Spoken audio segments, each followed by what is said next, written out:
صح عليكم للجميع، صح فطوركم.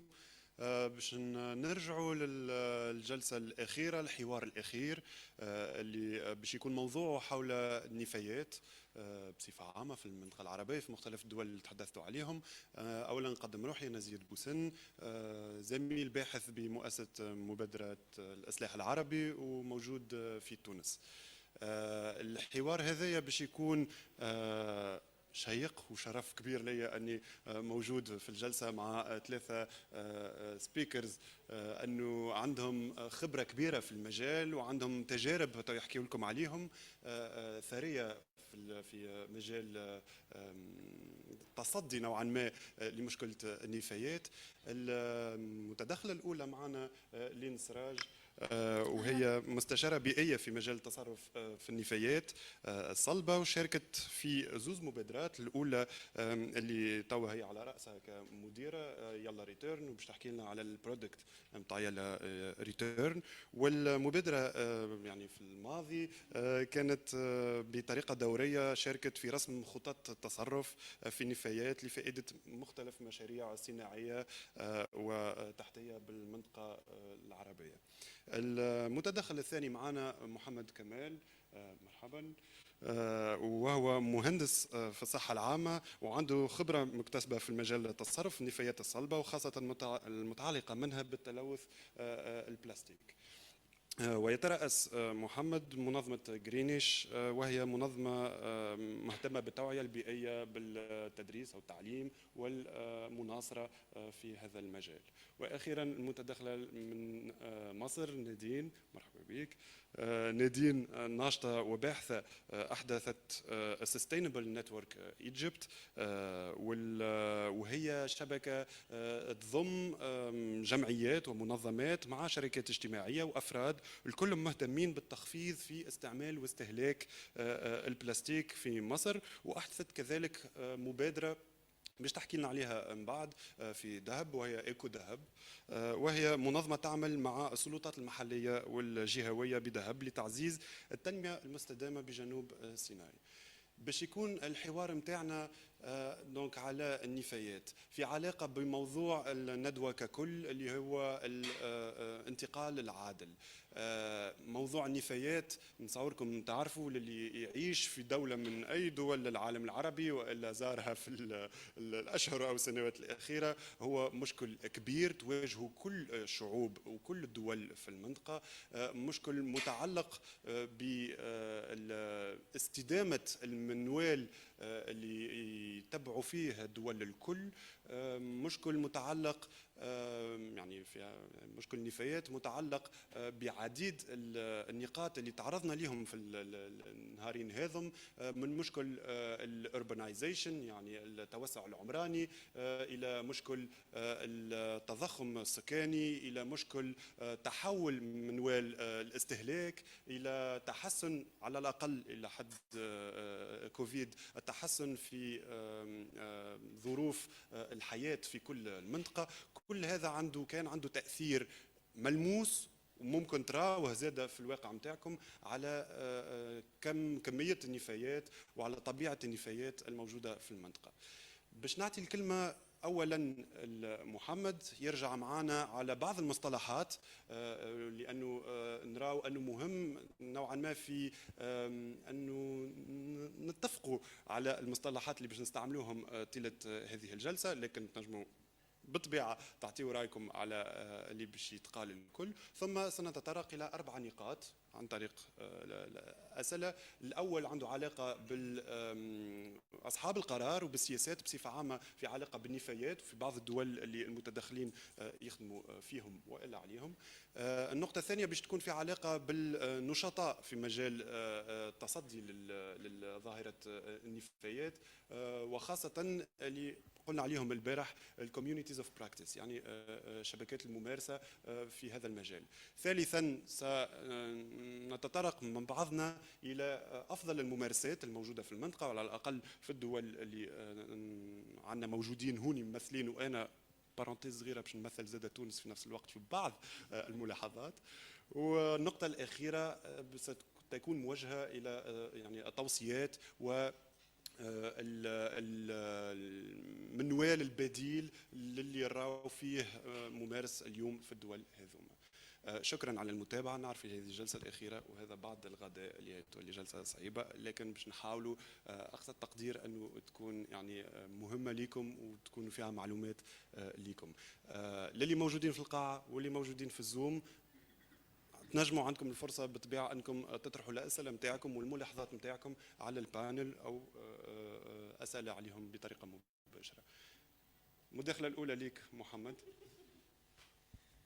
شكرا جدا للدعوه، شكرا للمقدمه. في البدايه بس لو البرزنتيشن حابين يعني في البدايه نوفر لحضراتكم، برضه انا هرجع خطوه لورا، انا هتكلم بالعربي. في بعض المصطلحات في العربي في مصر مختلفه عن المصطلحات اللي ممكن تكون موجوده في دوله ثانيه، فمهم جدا ان احنا نحط السياق الواضح. احنا الدسكشن او النقاش بتاعنا هيبقى ماشي في انهي اتجاه. في البدايه مصطلح النفايات يستخدم في بعض الدول العربيه، وهو اي شيء لشخص ما فيهوش قيمه بيتم التخلص منه. مصطلح مخلفات بيقوم بنفس الدور، ولكن في بعض الدول لو بصينا في مصر احنا عندنا مصطلح مخلفات ونفايات.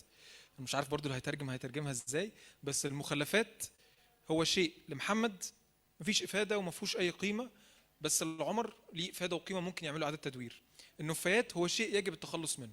فلما نبص في التشريع عن المخلفات في مصر هنلاقي ان ده الفرق ما بين المصطلحين. القمامه والزباله هي مصطلحات عاميه بنستخدمها لما بنتكلم على اي شيء انا عايز اتخلص منه.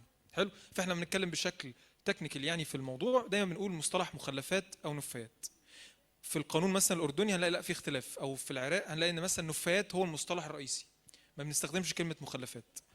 حلو، دي اول حاجه. الحاجه الثانيه عندنا منظوم او فكر التسلسل الهرمي لاداره المخلفات. ده هو بيبان ان هو حاجه بسيطه، ولكن هو اساس اداره المخلفات الصلبه. احنا عندنا مجال بحاله اسمه اداره المخلفات الصلبه، مبني على تسلسل هرمي. التسلسل الهرمي زي قدام حضراتكم دلوقتي بيبدا في البدايه ان انا بحاول اتجنب او اقلل من استهلاكي او توريد المخلفات. بعد كده ان انا احاول اعمل اعاده استخدام، يعني بدل ما يطلع من عندي مخلف يكون في اعاده استخدام بدل ما يكون مخلف. بعد كده عندي اعاده تدوير، وهو في نفس الوقت ماشي في تسلسل ايه الحاجه الاقل استدامه. انا عمال كل ما بنزل كل ما الموضوع فيه استدامه اقل. بعد اعاده التدوير بيبقى عندي الاسترجاع، او ان انا مثلا كمثال استخراج الطاقه من المخلفات. استرداد او استرجاع هو مصطلح بنستخدمه ان انا قدرت اطلع قيمه من المخلف من الماده اللي اتعمل منها المخلف. يعني انا مثلا لو كان عندي ورق، الورق بدل ما انا استخدمته كورق هو بقى طاقه. بعد كده عندي المعالجه هي مفروض انها ما بين خطوتين، وهي ما بين الترانسبورتيشن او التنقل للمخلفات نفسها والتخلص. المعالجه بتقلل التاثيرات السلبيه اللي ممكن تطلع من المخلف لما بيتم التخلص منه بشكل نهائي، وفي النهايه خالص انا عندي التخلص من المخلف. حلو، فده التسلسل الهرمي اللي احنا المفروض بنفكر فيه لما بنيجي نتعامل مع المخلفات. سهل ولكن تطبيقه مش سهل. طيب السلايد اللي بعدها.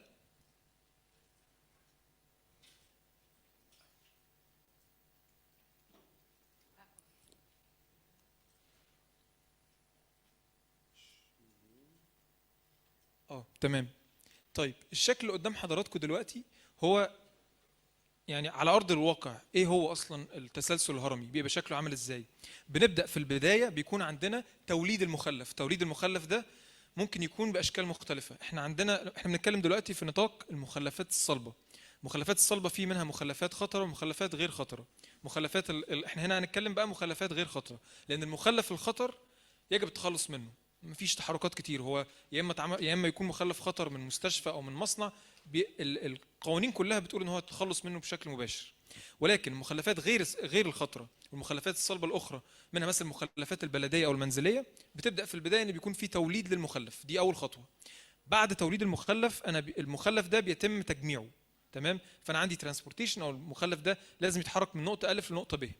نقطة ألف لنقطة ب بتعتمد على المكان اللي بيتم توليد المخلف فيه. فأنا ممكن يكون عندي تجميع المخلف بعديه يا إما هيروح بشكل مباشر لمقلب أو مكب أو المدفن، أو هيروح لنقطة تجميع للمخلفات، هي نقطة تجميع مؤقتة بيتجمع فيها المخلف. في بعض الدول أو المفروض في المنظومة الصحيحة لإدارة المخلفات الترانسفير ستيشن أو النقطة المؤقتة لتجميع المخلف هي بتستخدم لفرز المخلفات وتفصيلها عن بعض، وان انا اطلع المخلفات اللي ممكن يعاد تدويرها، المخلفات اللي ممكن يتعمل بينها اعاده استخدام، واسيب في الاخر المخلف اللي انا ما اقدرش استفيد منه. وفي النهايه بيكون في تخلص للمدفن او المكب. ممكن طبعا في انتري بوينتس او نقط مداخله ممكن تتعمل، هي عند الترانسفير نقطه نقطه التحويل. ممكن الاقي مخلفات يتعمل لها تسميد عضوي، ممكن مخلفات يعمل لها اعاده تدوير، ففي بعض النقط بيبقى مداخله في التسلسل الهرمي ده. طيب في السريع كده الفكره من ده ان انا التسلسل الهرمي انا ببدا من ازاي اقدر اتجنب توليد المخلف، وهو في بدايه رحله المخلف نفسه عند توليد المخلف. يعني انا كمستهلك اسال نفسي انا ازاي اقدر اتجنب المخلف، وفي النهايه خالص من الناحيه الثانيه في المكب هو بيفكر ازاي اقدر اعالج، ازاي اقدر اقلل كميه المخلفات اللي داخله عندي، ازاي اتعامل مع المقلب او المكب بشكل افضل. السلايد اللي بعدها هي 4 اسئله اساسيه بنسالها في منظومه اداره المخلفات الصلبه. الاسئله دي اسئله مبسطه جدا، والهدف منها انها تشرح قد ايه الموضوع سهل في اداره المخلفات الصلبه. اداره المخلفات الصلبه هو لو بنتكلم فيه كعلم او كسيكتور يعني بنشتغل فيه، بيبان من بره ان هو مبني على داتا واحصائيات كتير وانه صعب متابعته او فهمه، ولكن في الحقيقه هو بنرجع في الاخر خالص هو بمنتهى البساطه. اداره المخلفات الصلبه هي تدفق او المخلفات من نقطه الف لنقطه ب. تمام؟ لو انا اقدر اخرط تحرك المخلف ده بيمشي ازاي واجمع عنه بيانات، فانا اداره المخلف ده تبقى سهله بالنسبه لي. الاربع اسئله الرئيسيه اللي انا بسالها، السؤال الاول هو مين هو اللي هيجمع؟ اولا مين اللي بيولد المخلف؟ مين الشخص؟ هل هو منزل؟ هل هو مصنع؟ افهم نوعيه توليد المخلف ونمط استهلاك الموارد في المكان ده. بعد كده مين اللي عنده المسؤوليه في تجميع المخلف؟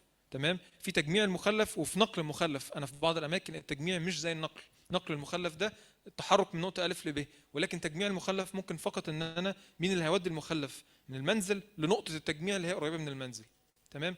بعد كده بيكون عندي طيب انا دلوقتي في توليد، في تجميع، احنا عشان بس ما لخبطش مين المسؤول عن التنقل اللي اتكلمنا عنها؟ في الاخر مين مسؤول عن التخلص؟ التخلص ده ممكن يكون اعاده تدوير، اعاده استخدام، ممكن يكون ان انا هوديه لمقلب او لمكب. دي الاربع اسئله الرئيسيه اللي بتبقى عندنا. بناء عليها بقى بنعمل الخطط المعقده والداتا والشيتس المختلفه والماتيريال فلو اناليسيز اللي بتتعمل عشان نفهم اكتر منظومه اداره المخلفات الصلبه. اخر سلايد انا حابب بس احط ده كسياق عام للدسكشن بتاعنا. السلايد اللي بعدها ولا يهمك. اخر سلايد هي في مصطلح اسمه الانتجريتد سوليد ويست مانجمنت او الاداره المتكامله لاداره المخلفات الصلبه، وده مبني على حاجتين اساسيتين. اولا مبني على جزء ملموس فيزيكال وجزء اداري. حلو؟ عندنا 3 اجزاء، وهو برضو عشان اوضح ده مفهوم موجود بقاله فتره طويله، ولكن تم دراسته بشكل قوي من بروفيسور ديفيد ويلسون في انجلترا تقريبا من 2006 ل 2012، وخرج في الاخر باطار واضح ايه هي منظومه اداره المخلفات الصلبه اللي اقدر اقول عليها انها متكامله او انها انتجريتد، بتحط في اعتبارها كل اصحاب المصلحه وكل الحاجات المختلفه. بتبدا في البدايه ان انا يكون عندي اولا انا ليه بعمل اداره مخلفات صلبه بشكل رئيسي؟ قبل ما هو اصلا المخلف هو مصدر عبء علينا كمجتمع، ممكن من الريحه بتاعته او المشاكل البصريه اللي بنشوفها، هو مصدر خطر على الصحه العامه. فانا في البدايه خالص انا محتاج اجمع المخلف عشان هو مصدر خطر على الصحه العامه. النقطه اللي بعدها ان المخلف ده يجب التخلص منه حفاظا على البيئه اللي احنا عايشين فيها والبيئه اللي حوالينا حتى لو بعيده عننا. الحاجه الثالثه هي ان المخلف ده هو في الاخر في قيمه للمخلف، هو المخلف ده في يوم من الايام كان حاجه انا استخدمتها او استفدت منها. طيب انا لما بتخلص منه انا بخسر القيمه بتاعته. فكده لو انا بفكر بمنظومه الاقتصاد الدائري او السيركل ايكونومي، فانا كده ما عنديش سيركل ايكونومي، انا عندي اقتصاد مبني على انا بطلع موارد وبعد كده بتخلص منها. ففي الانتجريتد سوليد ويست مانجمنت انا المفروض بفكر برضو ازاي اللي هو ال3 ارز اللي هو ريديوس ريوز ريسايكل، ازاي ادمجها في المنظومه نفسها.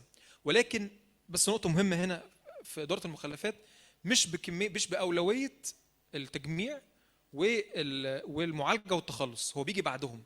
طبعا ده قابل للنقاش، بس ده في مفهوم الانتجريتد سوليد ويست مانجمنت. طيب الجزء الثاني مبني على ايه؟ الجزء الثاني مبني على الاداره، ودي عاده بتبقى مبنيه على الادارات المحليه او الادارات على شكل البلد نفسها بيبقى عامله ازاي، الاطار نفسه اللي البلد ماشيه عليه. اولا قد ايه الموضوع فيه دمج للمستهلك والمستخدم للخدمه، الخدمه اللي هي تجميع المخلف او التخلص منه. هل في دمج؟ هل في حاطين في وضوح ان مثلا لو بنتكلم في نطاق منطقه حضريه ومنطقه ريفيه ان الخدمات اللي هيحتاجوها مختلفه، نمط استهلاكهم مختلف، نوعيات المخلفات مختلفه ولا لا؟ النقطه الخامسه هي الاستدامه الماليه. طيب اكبر تحدي بيواجهه منظومه اداره المخلفات الصلبه في كل الدول العربيه هي عدم وجود استدامه ماليه. المودلز المختلفه اللي بنستخدمها مبنيه على احصائيات بتكون موجوده مثلا في 2000 او 2001 وانا لسه شغال عليهم في 2020.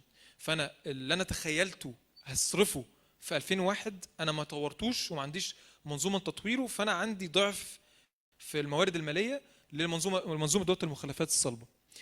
اخر حاجه هي ان انا يكون عندي تشريعات ولوائح واضحه لاداره المخلفات الصلبه. يمكن دي حاجه هنتكلم عليها اكتر، بس نقطه مهمه هنا، احنا معظم الدول العربيه عندنا بعض التشريعات. لو بنتكلم في اخر كام سنه مصر الاردن طلعوا قوانين واضحه عن المخلفات الصلبه، ولكن لما نيجي نبص على اللوائح لسه محتاجه شغل كتير، لان اللوائح هي اللي هيبقى عليها بشكل واضح مين اللي عنده المسؤوليات، مطلوب منه ايه، يتخلص منها امتى، الى اخره.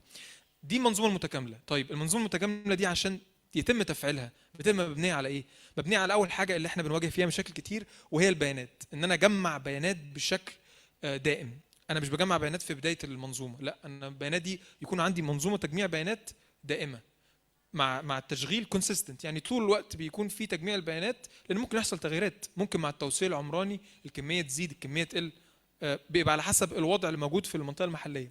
والحاجه الاخيره هي ان يكون عندي يعني استخدم التجارب المختلفه اللي موجوده في دول مشابهه او في مناطق مشابهه عشان احسن من المنظومه اللي عندي. انا هقف هنا، بس دي كانت مقدمه سريعه عن يمكن مصطلحات رئيسيه. مهم جدا طبعا مصطلح الانتجريتد سوليد ويست مانجمنت او منظومه اداره المخلفات الصلبه الكامله او الكامله، لان احنا المصطلح ده بنستخدمه كتير، ولكن حاليا تفعيله صعب. ويمكن بعض الامثله اللي نستخدمها او دراسات الحاله هنحاول نسلط الضوء على امثله ممكن نقدر نوسعها او نستخدمها اكتر في الدول العربيه. طيب هقف هنا عشان ما اطولش اكتر عن كده. شكرا محمد. شكرا على كل المعطيات هذه. يعني كنت نية من انه البانل ينطلق اولا يعني تعريف المصطلحات اللي باش يتم استخدامهم والمسار اللي تتابعوا النفايات كما محمد كان يقول لكم توا. عديد المعطيات، جزء منها تقنيه، جزء منها يعني كونسبتشوال. يعني نجيك لين على يعني المثال اللبناني وحتى الامثله الاخرين اللي تعرفت عليهم في العمل نتاعك وفي التجربه نتاعك. هل انه تحس انه اصحاب القرار بصفه عامه في لبنان او في دول اخرى يعني خدمت فيهم واعيين بعمق وتعقد مساله النفايات او المخلفات؟ بتسمح لي نستعمل كلمه نفايات لانه هي الكلمه التقنيه نستعملوها في تونس. هل انك تحسهم يعني واعيين بالقدر الكافي بعمق وتعقد مساله النفايات بصفه عامه؟ Sure. Hello, everyone, and thank you for the invite. Actually, what I'm going to build on what Muhammad was saying about the integrated solid waste management process. In Lebanon, speaking about our experience here, authorities and legal platforms, they know that a problem exists, and they have structured laws and regulations, but we lack three main things.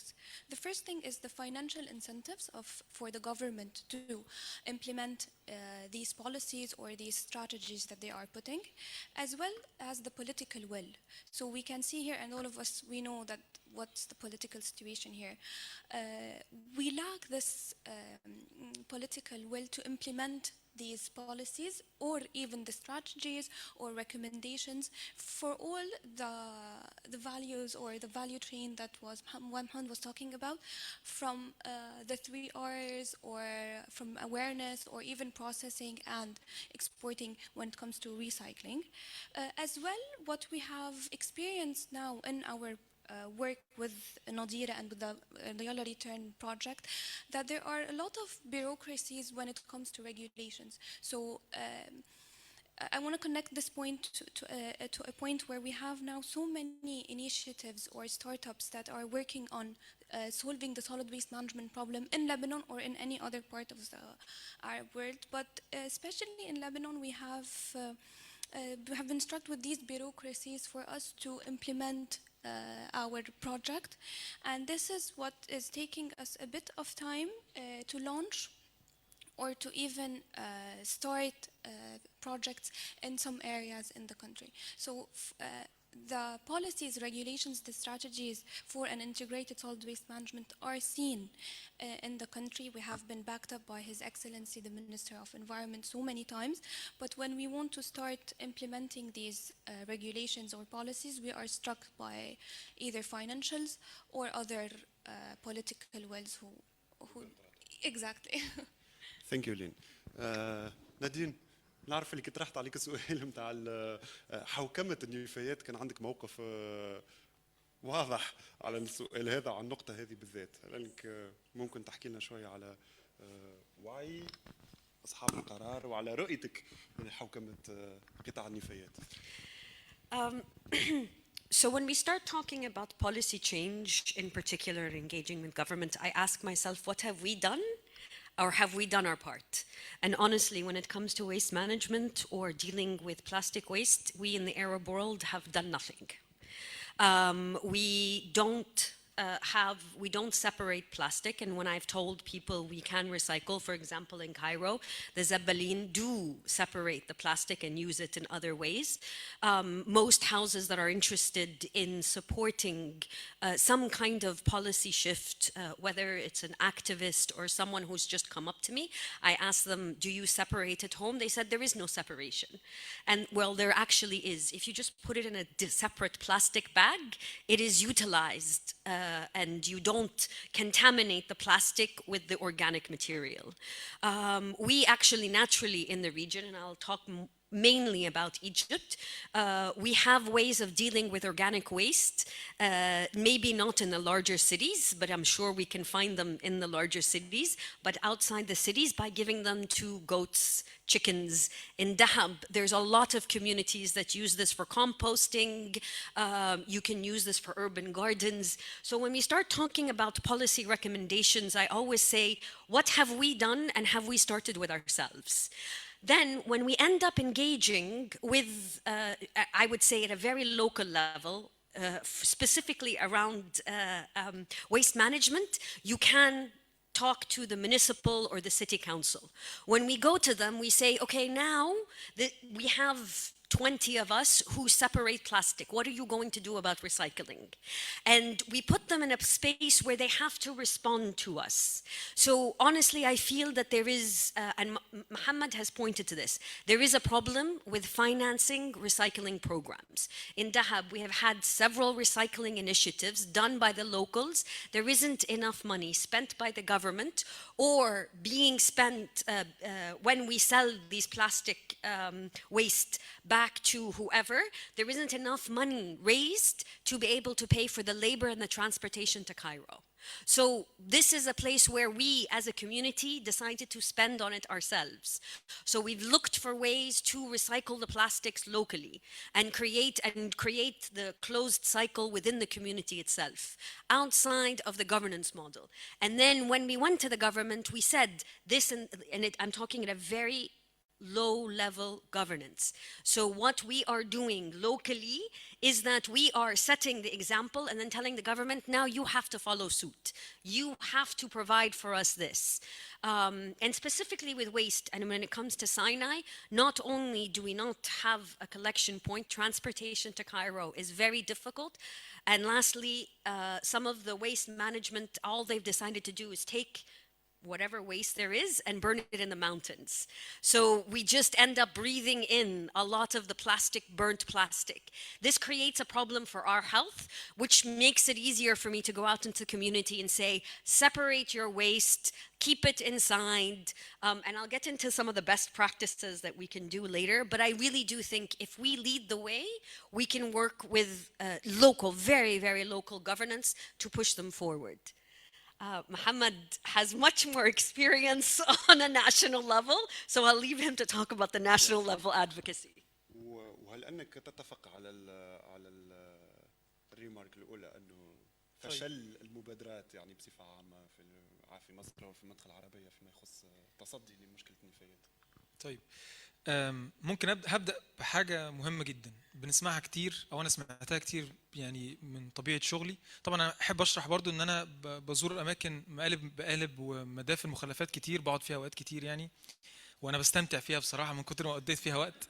ف يعني بدأت اتعايش مع الموضوع وافهمه اكتر. احنا بنبص في نظرة بتتحط للمخلفات وان المخلف ده ذهب، ولكن احنا مش بنستفيد منه. الحقيقه ان اي حد بيشتغل في مجال المخلفات بشكل دائم هيقول لك ان ده غلط. المنظور ده اصلا هو سبب معظم المشاكل اللي عندنا، ويمكن ده بقى الجدال الرئيسي اللي عندنا هنا او الخلاف اللي موجود. انا بشوف ان قبل ما يكون المخلفات او النفايات ذهب او مصدر افاده للمجتمع، هو في البدايه يجب توفير خدمه اساسيه لهذا المجتمع. لان من حق المجتمع ده ان هو يصحى من النوم ما يلاقيش فيه زباله حوالين البيت بتاعته او مخلفات حوالين البيت بتاعته. بعد كده لما يكون عنده خدمه اساسيه ابدا افكر ان المخلف ده ممكن يبقى ذهب او ممكن استفيد منه واعمل له اعاده تدوير. الفكره الرئيسيه هنا ان النفايات عبء، هي عبء على اي مجتمع في اي حته في العالم. وغلط ان انا ابدا ابص على العبء ده انا استفيد منه ازاي في البدايه، دي وجهه نظر. انا المفروض ابدا ابص على استفاده منه بعد ما اكون سهلت الموضوع على المجتمعات دي. مشكله لما ببدا اتدخل في البدايه خالص ان انا عايز اعمل مصنع اعاده تدوير، انا عايز اخش واعمل مصنع تسميد RDF. كل الانترفنشنز دي ما بتحطش في الاعتبار المجتمع، ما بتحطش في الاعتبار التجميع، التجميع والستورج، ما بتحطش في الاعتبار الحاجات الاساسيه اللي المفروض تكون في البدايه، بتحط في الاعتبار بس النهايه. ما بتفكرش في ايه توليد المخلف عامل ازاي والنمط بتاعه عامل ازاي، بتفكر بس انا مخلف هيجي لي وعايز استفيد منه. طيب نقطه سريعه على السؤال نفسه بقى. السؤال نفسه احنا دلوقتي اظن معظم الدول العربيه عارفه كويس جدا لو بنتكلم عن الحكومات المختلفه او على النطاق المحلي، عارفين ان في مشاكل بنواجهها في اداره المخلفات الصلبه. نوعيه المشاكل بتختلف من مكان لمكان. ممكن لو يعني في مصر مشكله احنا بنواجهها هو التوسع العمراني، والتوسع العمراني بيجي معاه استهلاك كميه اكبر من المخلفات، بيطلع من عندنا كميات اكبر من المخلفات، وبنواجه تحديات في التعامل مع المخلفات دي. مناطق اللي بيتم التخلص منها في المخلفات بيبقى عليها عبء كبير جدا، فده عبء موجود. ولكن في نفس الوقت في مصر عندنا حاجه ايجابيه جدا، وهي القطاع الغير رسمي اللي بيقدر يشتغل ان هو يطلع قيمه من المخلفات اللي يتم التخلص منها. الوضع مختلف جدا في مصر من المناطق الحضريه والمناطق الريفيه. طيب في دول عربيه تانية، لو بتكلم مثلا في دوله زي العراق، انا في العراق مختلفه لان بعد الفتره اللي فاتت طبعا لما نرجع المنظومه المحليه اللي بتدير الخدمات المحليه اللي موجوده، المخلفات بالنسبه لها بتكون عبء كبير.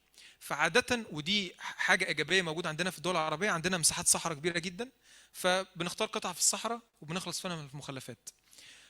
في حاجه بسيطه جدا كنت جربت اعملها، ان انا افتح جوجل ايرث من سنه 2010 وبص لسنه 2022 او كانت 2021 وقتها، وفي النقط اللي بيتم التخلص منها المخلفات عماله بتكبر وبتكبر وبتكبر، من اسود عمال اسود ويكبر يكبر يكبر. والمشكله الرئيسيه ان هو مفيش تخطيط، هو في ان انا لقيت قطعه ارض انا هخلص من المخلفات هناك. فكبدايه هو في الناس عندها يعني بدات تبص ان احنا عندنا مشكله في المخلفات وعايزين نتخلص منها. المشكله الرئيسيه لما بيبصوا للمشكله، او انا اسف انا ما شرحش ده كويس، الجاب اللي موجود لما بيقولوا ان احنا عندنا مشكله، ان هم مش بيبصوا للمشكله دي انا ازاي هحلها بشكل متكامل مع المجتمع، لا هو انا ازاي هطلع من المخلف ده القيمه اللي انا ممكن استفيد منها. وده طبعا بيتجنب او مش بيخلينا نبص على الحل او الحلول الرئيسيه اللي احنا محتاجين نوفرها للمجتمعات بتاعتنا. يمكن هقدر اوفر امثله اكتر ودراسات حاله مختلفه في الاسئله اللي جايه.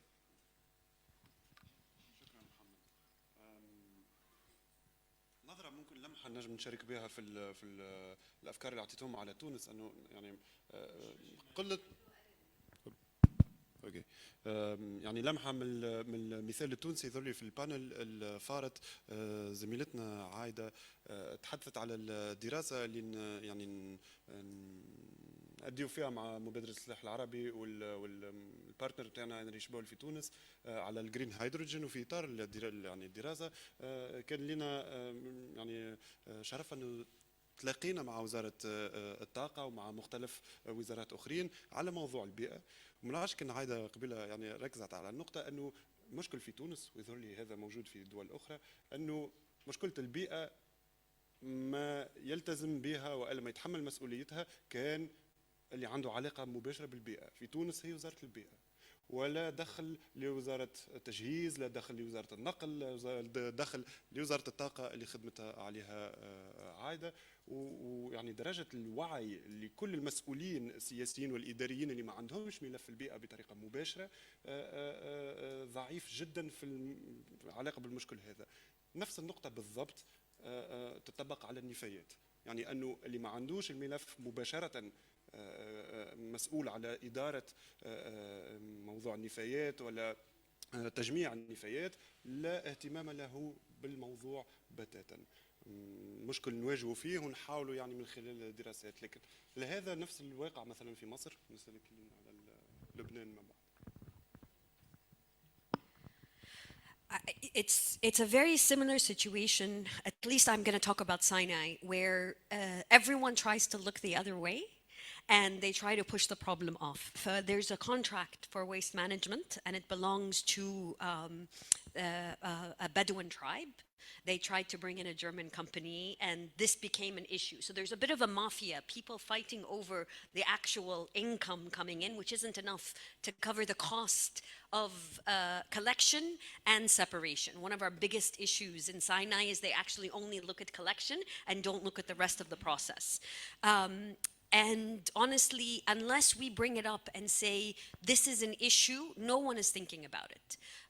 You have a lack of trash cans. The city council doesn't even put out trash cans. Why? Because the company that is collecting the trash did not put out trash cans. Why? Because they don't want to go to the areas that they don't have access to with a car to collect trash cans. There are main points around the city where the company that's in charge of collecting trash cans, that's being underpaid to provide this service by the government, cannot, they're the ones making the decision and they're the ones worried about it. And when we go in to have this conversation, they say, well, go talk to this company, it's there. You still have that. It's no one is quite looking at it until it becomes their problem. It's become a problem because our beaches now are covered in plastic bottles. So when this became a problem for tourism, we can now bring it up to the city council and say, now it is your problem. But it's only at that point. And only, by the way, in areas where tourists are available. For some of the pristine areas where tourists cannot get to are actually covered in plastic. And there are cleanups, which I find are a bit, they're a very good project for public awareness, but I think we're taking responsibility from the government and from the individuals on the cleanups themselves. But that also is where, if you're not engaged in this process, you don't think about, which we're going to get to on the best practices, you don't actually think about how we are affecting. One of the things that I do want to ask here, and this is maybe an opportunity, is how many of you actually use the paper cups outside and did not use the mugs provided? That paper cup ends up in the waste. So each of us here actually added to the waste problem happening in Lebanon, even as visitors here. How many of us use these products wrapped in plastic and are going to leave the plastic in the trash cans? This also adds to the waste management here. We don't think about it until we are the recipients of this plastic. And I didn't think about it until I was in Dahab and I became the recipient of this plastic. Thank you. يعني أنا إضافة بسيطة خالص، وهي إنه طيب يعني لو بصينا في نطاق مصر هنشوف إن تنفيذ إدارة المخلفات من جهة، والتشريع والمتابعة والإدارة من فوق من جهة مختلفة، فده بيعقد الأمور. فإحنا عندنا جهاز إدارة المخلفات الصلبة هو ما بينفذش، هو بيتابع وبيعمل إدارة من فوق، ولكن تنفيذ إدارة المخلفات المنظومة نفسها مين اللي بيعمل تجميع وبيجمع وبيتخلص المخلفات؟ هي وزارة التنمية المحلية تحت كل الوحدات المحلية المختلفة. يمكن ده بيعقد الامور شويه وبيخلي فعلا يكون في ديسكونكت ما بين اصحاب المصلحه ومين اصلا اللي عنده مسؤوليه اداره المخلفات الصلبه. وارجع بس لنقطه مهمه، وهي يعني لو طلبت من حضراتكم مثلا تفتحوا قوانين اداره المخلفات الصلبه في الدول العربيه. في مصر احنا عندنا قانون جديد فالمسؤوليات واضحه، بس وده قانون مخلفات، فمن يعني هيبقى واضح جدا مين المسؤول عن ايه. نفس الشيء في الاردن وبعض الدول الثانيه موجود. لو رحنا لدول ما عندهاش تشريعات واضحه للمخلفات، صعب جدا انا ما وراء القانون اعرف مين الشخص اللي مسؤول عن المخلفات، مش مين اللي هيجمع، لا انا قصدي مين المسؤول لو في حاجه غلط حصلت او في تخلص او كب ملفات في مكان مش المفروض تخلص منه. جزء المسؤوليات مهم جدا في اداره المخلفات، مع الاسف دايما بيكون في التشريعات محطوط بشكل مش واضح، محطوط بشكل سياسي جدا، يعني عشان ما يكونش في مسؤوليه واضحه على شخص معين او جهه معينه. فدي نقطه الزياده اللي كنت عايز اضيفها. Well, actually, in Lebanon, it's the same as in Egypt. There are a lot of entities that are involved in the solid waste management process. A lot of ministries, the bureaucracy I was talking about earlier, it is also present in implementing waste management, either in collection or in sorting or in disposal or in treatment. And we can see that now, as you all are walking down the streets of Beirut, there are garbage all over. Because now what's added to this multiple stakeholders being part of the solid waste management is the financial crisis we are having now as a country. So the government can no longer pay for the collection company, as Nadine was saying in Dahab. It's a similar scenario here in Lebanon. So I just wanted to also to shed the light on initiatives that are helping the government or are plugging in this chain of from generation to waste to disposal, plugging in to help the government either in raising awareness across the whole value chain, and either in raising awareness, sorting, collecting, or even treatment of waste, which is sometimes basic treatment, and exporting them, especially when it comes to recycling, to other countries, and helping the government, if I may say now, to deal with this crisis, with the solid waste management crisis we're living in. يعني نوع الامثله هذوما يلزونا للسؤال الثاني اللي كان مطروح عليكم. يس النوع الامثله هذوما يلزونا للسؤال الثاني اللي كان مطروح عليكم، اللي هم المتدخلين في المجال هذا، يعني مش من منظور الحكومي او المؤسساتي، من منظور المجتمع المدني، المواطنين، ممكن الشركات او القطاع الخاص بصفه عامه. شكون في الامثله ولا في التجارب نتاعكم تراوه ولا ريتوه متدخل بطريقه ايجابيه، وكيفاش ممكن نخلقوا مجموعات الممارسه اللي نحكيو عليهم communities of practice حول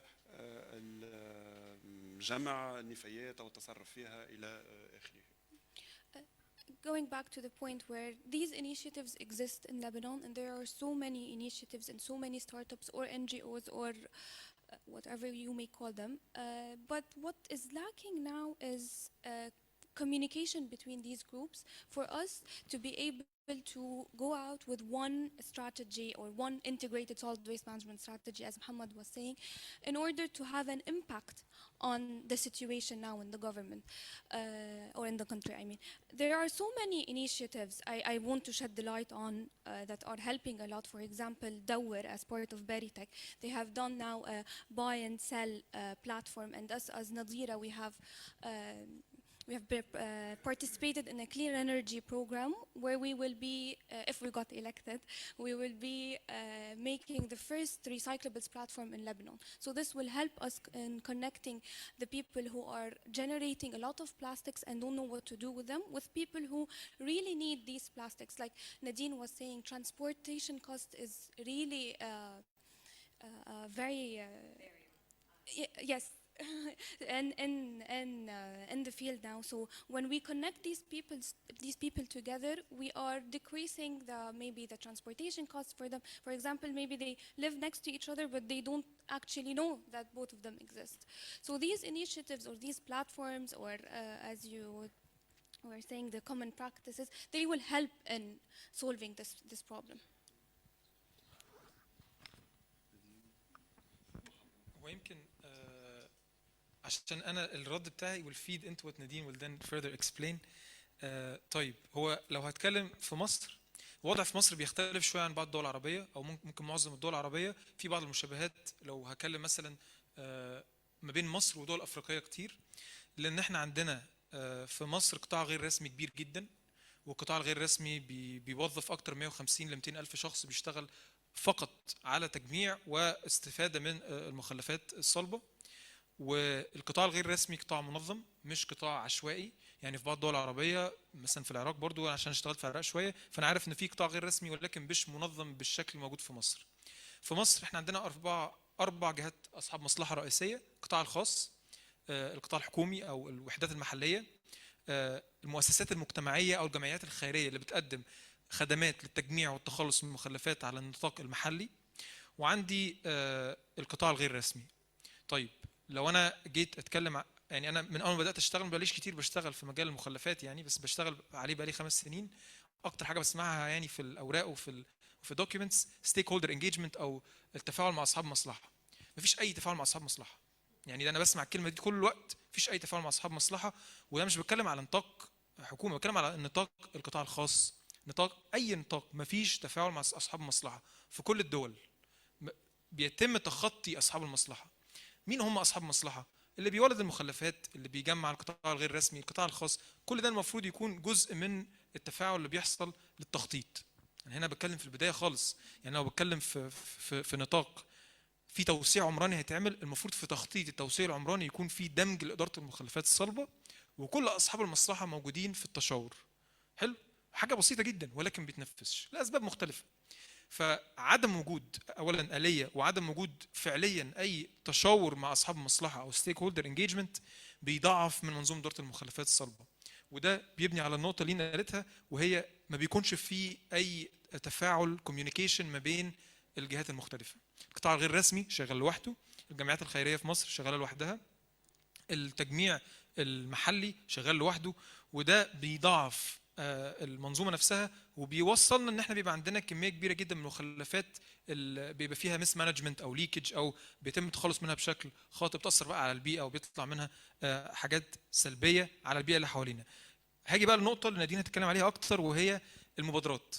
فاحنا دلوقتي لو بنتكلم على التدخلات المجتمعيه، احنا كان عندنا جمعيات خيريه في مصر وما زالت موجوده على نطاق المناطق الريفيه بتوفر مساعده القطاع العام، يعني بتكلم على الببليك سيكتور لان هو عنده عبء المخلفات. فكان في جمعيات بتتعمل بتجمع المخلفات وبعد كده بتفضيها في نقط بيجمعها القطاع الرسمي. حلو؟ طيب دلوقتي بقى في مبادرات مختلفه بتحاول يا اما تساعد الجمعيات دي او تعمل الدور بتاعها، شركات او مبادرات، وفي نفس الوقت تدور على قيمه ممكن تطلعها من المخلفات. حلو؟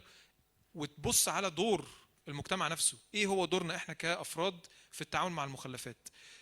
اخر نقطه هقولها ان لو هتكلم على مسؤوليات في الحقيقه في لو بتكلم بشكل تقني في اداره المخلفات الصلبه، مسؤوليه الشخص اللي بينتج عنه مخلف فقط هو انه لما يجي يتخلص من المخلف بتاعه يتخلص منه بشكل يكون فيه الاحتواء مظبوط، يعني الكونتينمنت مظبوطه. ولكن مش المفروض في البدايه ان يكون عليه مسؤوليه للفصل وان يقلل لا، المسؤوليه دي بتكون على المنظومه نفسها. ولكن مع تدهور منظومه اداره المخلفات الصلبه وصلنا لمرحله ان لازم الشخص يبقى عنده مسؤوليه فرز المخلف وتقليل المخلف. كل الاشياء دي محطوطه علينا دلوقتي كمسؤوليات ما كانتش علينا قبل كده. حلو؟ وفي الحقيقه احنا لازم يكون علينا المسؤوليات دي. مش هيجي الحل مع الاسف، مش هيجي الحل من المنظومه نفسها، لازم الحل يكون بادي من عندنا ويبقى لنا دور كبير فيه، بالذات مع الزياده السكانيه اللي بنواجهها في بعض الدول العربيه. فانا هذه النقطه دلوقتي.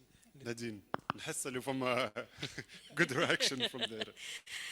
Actually, Muhammad covered a lot of what I was going to focus on. I think if we're looking at best practices,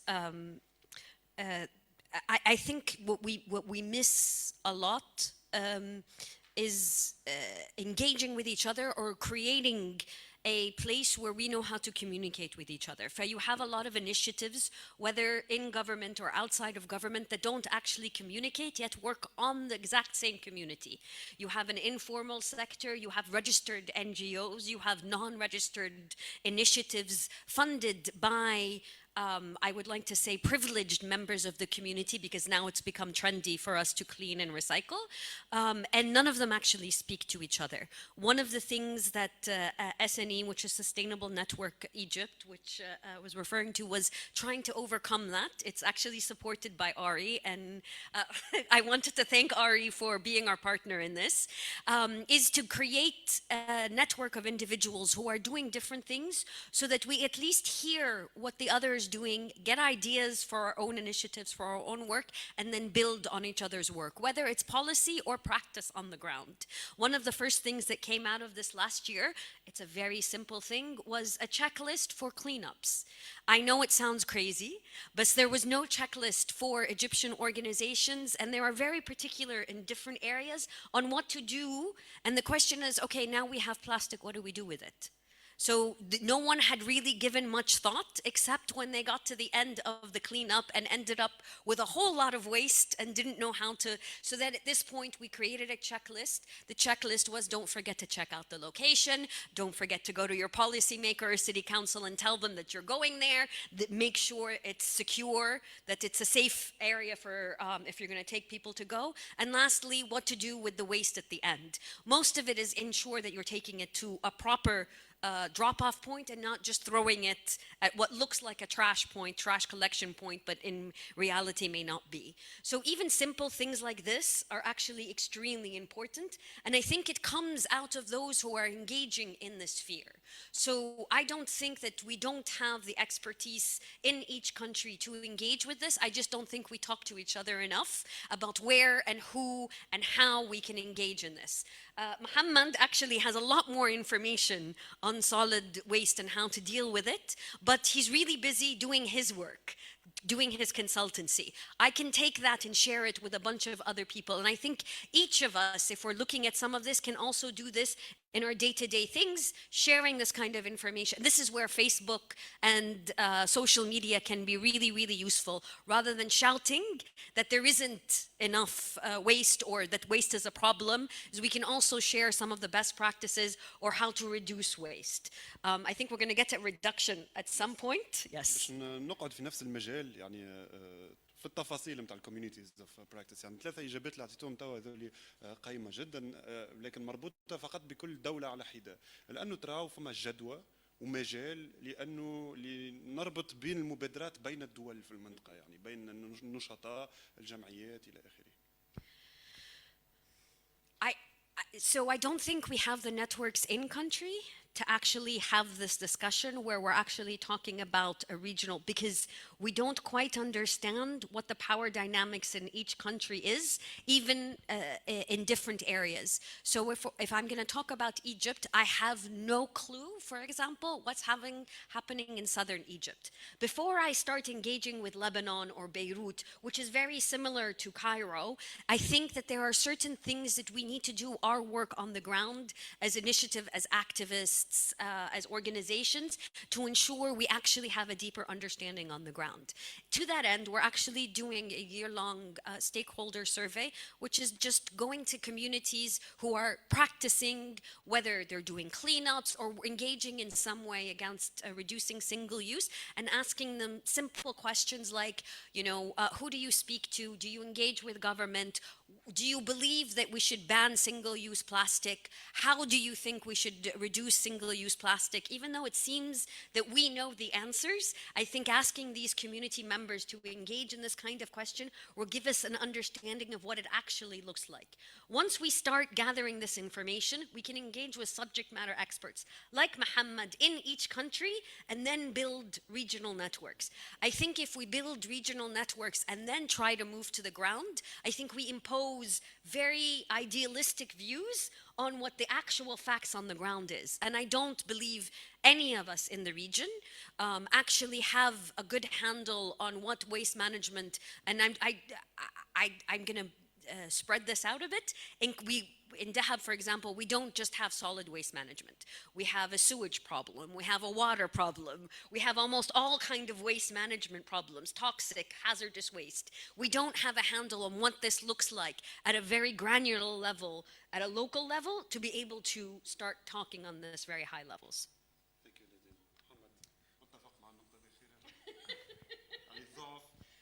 ضعف قنوات التواصل نوعا ما داخل كل بلد يمنع او لازم يكون اولويه قبل ما نحكي ونتحدثوا على شبكات اقليميه. من تجربه شخصيه ممكن اقول نيوترال، يعني انا هبقى في النص، في مكاني في النص، لان انا بشوف ان في خبرات لازم نكتسبها قبل ما نبدا نعمل اي حاجه من الدول المختلفه، من تجارب مختلفه كل بلد مرت عليها. ولكن في حاجات داخل مصر نفسها من محافظه لمحافظه ومن مدينه او من قريه لقريه نفس الحل مش هينفع تنفذه، فبيختلف بناء على الوضع الاجتماعي. وحاجه طبعا مع الاسف كنت انت قلتها بصراحه نقطه مهمه جدا، انه بيتم النظر للمخلفات انها حاجه لوحدها او في جهه لوحدها بتتعامل معاها، ولكن المخلفات هو بعد اجتماعي مهم جدا، او البعد الاجتماعي هو الحاجه الرئيسيه في المخلفات. انا لازم ادرس المجتمع والثقافه بتاعت المجتمع نفسه قبل ما يكون عندي حل او منظومه لاداره المخلفات الصلبه. يعني في حل، لو هتكلم بصراحه انا كشخص بيشتغل في مجال المخلفات عندنا نقص في المعلومات وعندنا مشاكل كتير بنواجهها، ولكن لما ببدا اشتغل مع السنين الخبره بكتشف ان معظم المبادرات دي اتعمل حاجات شبهها قبل كده، معظم التقارير دي اتعمل تقرير زيها قبل كده، ولكن مفيش نتورك او مفيش مكان واضح ان انا اجمع المعلومات دي او ان انا اوصل لحد اشتغل على الموضوع ده قبل كده. فدي حاجه بنفتقدها، ويمكن حتى قبل ما نشتغل على النطاق المحلي ممكن نفكر ازاي نخلق حاجه زي دي على شكل على المنطقه كلها. يمكن ده تحدي لسه بنواجهه في مصر يعني، ويمكن دي وجهه نظري. محتاجين نبدا نشوف طب احنا ايه اللي عندنا، احنا دايما بنقول احنا ما فيش بيانات، طب ما هو يمكن عندنا حاجات كتير بس مش لاقيينها، ولو خلقنا آلية واضحه ان الناس تقدر تخش وتشارك في مبادره او في تشارك او نتورك ما بين مؤسسات مختلفه او يعني ناشطين مختلفين بيشتغلوا على موضوع المخلفات في الدول العربيه، ممكن ده يساعدنا بعد كده على النطاق المحلي. شكرا. لين فيما يخص نفس السؤال يعني الكوميونيتيز اوف براكتس لكن على الصعيد الاقليمي في المنطقه العربيه. Okay, I will start with الصعيد الإقليمي or on a national level, and then I will take it back to Lebanon with what we have seen now with the product we launched in Beirut. So على الصعيد الإقليمي, if I may say, before starting or working with Nadira, I was as well a consultant in solid waste management. So I liked what Nadine, you said that the experts are there, but and for us to have a community of practice for the whole region, we need to start with the communities. And I agree with you like more than 100 times, because when I was 100%, sorry, when I was working as a consultant, I used to do strategies for all the MENA region and Africa. So like Muhammad was saying, that strategies are there, the studies are there. So I made, for example, a strategy for a master plan for a huge city in the MENA region. So I thought that waste will be segregated, will be sorted, processed and treated as I said in the strategy. So when I started working on the ground with communities, I found out that no, my strategies were not like that. I wrote them, but they were not applicable on the ground, because each community, as Nadine was saying, has its different specificity. So for us to have this community practice in the region, we need to go on the ground as first in our countries to see these different practices, even in the country. So now when we have our product, and I will get to it in the last session, we have 3 centers in Beirut and 2 centers outside Beirut. So of course we started and we launched in Beirut, and what we have seen in the first 3 months is very different than in the 2 months, the last 2 months in areas like Bekaa and Baalbek. People look into waste in a different way. The value of the waste is different, the generation of the waste is different. So I think going into each community alone, then on each country level, and then we can reach to a place where we can have this practice, this common practice, community practice in the whole region. Other than that, we will be just talking and putting strategies that are a bit reflecting on the community. I'm not going to say that they're not going to reflect on the community, but are still far from what is happening on the ground, either as the government or initiatives or startups or NGOs. We need to master what's happening on the ground and then sit together and do a full plan for solid waste management. شكرا لين. ذري النقطة الأخيرة اللي ذكرتها يعني أنه واحدة نقطة نادين، يعني أنه أخذ بعين الاعتبار خصوصيات الفئات اللي نطبقوا عليهم ولا نخدموا معهم السياسات، هذا نقطة مهمة، هو اللي يبرر أصلا أنه الجلسة هذه والحوار هذا يعني يصير في اطار الانتقال العادل. في التعريف الاول البارح يعني كان عن يعني بعض النقاط لتعريف الانتقال العادل هو اخذ بعين الاعتبار خصوصيات الفئات، تشريكها يعني من ثقافتها من عاداتها في احداث تغيير في الواقع، وموش التوب داون ابروتش وفرض سياسات جديده. باش نمروا للنقطه الثالثه اللي هي على البيست براكتسز، لكن رساله للقاعه وللزوم، يعني تفضلوا كنت تحبوا عندكم ملاحظات واسئله من توا، مش يكون فما تخصيص وقت في الاخير، من توا كنت تحبوا تشاركوا وتطرحوا اسئله ولا تعطيوا يعني تجارب على دول ما تمش ذكرها هوني. ناخذ زوز ثلاثه اسئله. اوكي تفضل. ريهام قنوط رفاعي from ARI. I just have a couple of things that I was like thinking while you were talking about solid waste management. Every single piece of plastic that has ever been produced is still around. This is, you know, a scary fact for me. And while we are talking right now about studying, you know, like and approaching communities, local communities, and so what I'm thinking about is like time. Do we have time if we're you know we're going to be waiting for the data to be collected and the communication to happen and then the collaboration to happen, when it feels like, especially regarding plastic and climate change, we are at the 11th hour. So I feel like we haven't really enough covered, you know, like the consequences of our dependency on plastic and single-use plastic. Even if we recycle it, it's not gone, and it continues to break, and we have micro and we have nano contamination, plastic contamination. There's a recent study of 80% of you know, of humans have a plastic in their blood right now. So especially because of these single-use you know bottles of water. So we're talking about something really scary. And here, like for example, in Lebanon, we don't have access to clean water, to clean drinking water, unless we buy it in plastic. Yes, there are different ways, like you can actually have the gallons, which is reusable plastic. However, the majority of people find these things more portable. So what can we do with, you know, like all of that? Yes, I get that approach top to bottom doesn't really work, and yes, I know that what is applicable, for example, in Holland is not applicable in Syria. But how do we do all of that when time is of the essence? Thank you. Thank you. Okay. Please, Madame.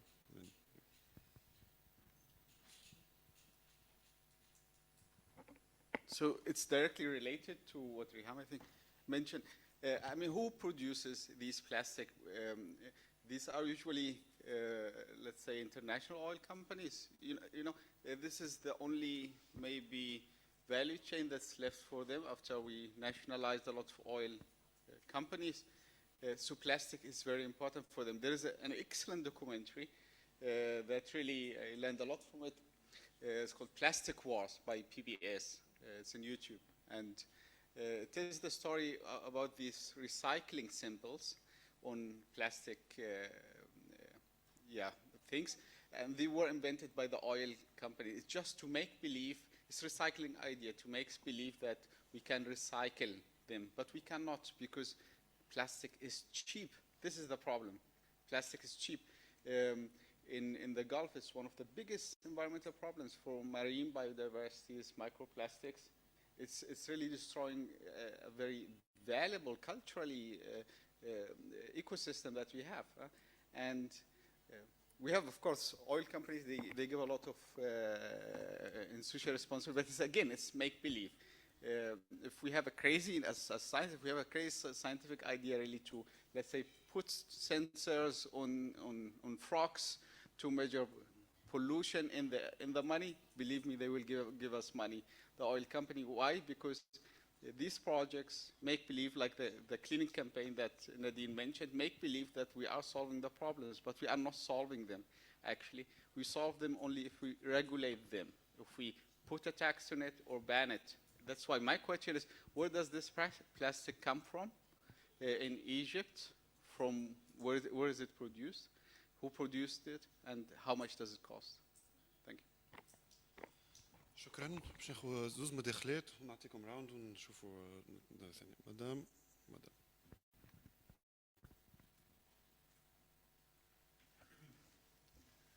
الله يعطيكم ألف عافية. وأنا بس كمان بدي أعقب على اللي شاركتوه بخصوص نعم؟ ممكن تقدم روحك. نعم. عفوا.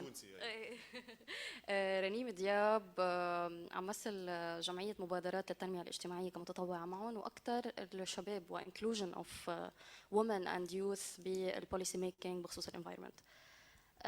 بس كان عندي أول شيء تمني ثم سؤال، لأنه قلتوا إنه نحن في عنا lack of التخصصات بهيدا المجال، بمجال solid waste management.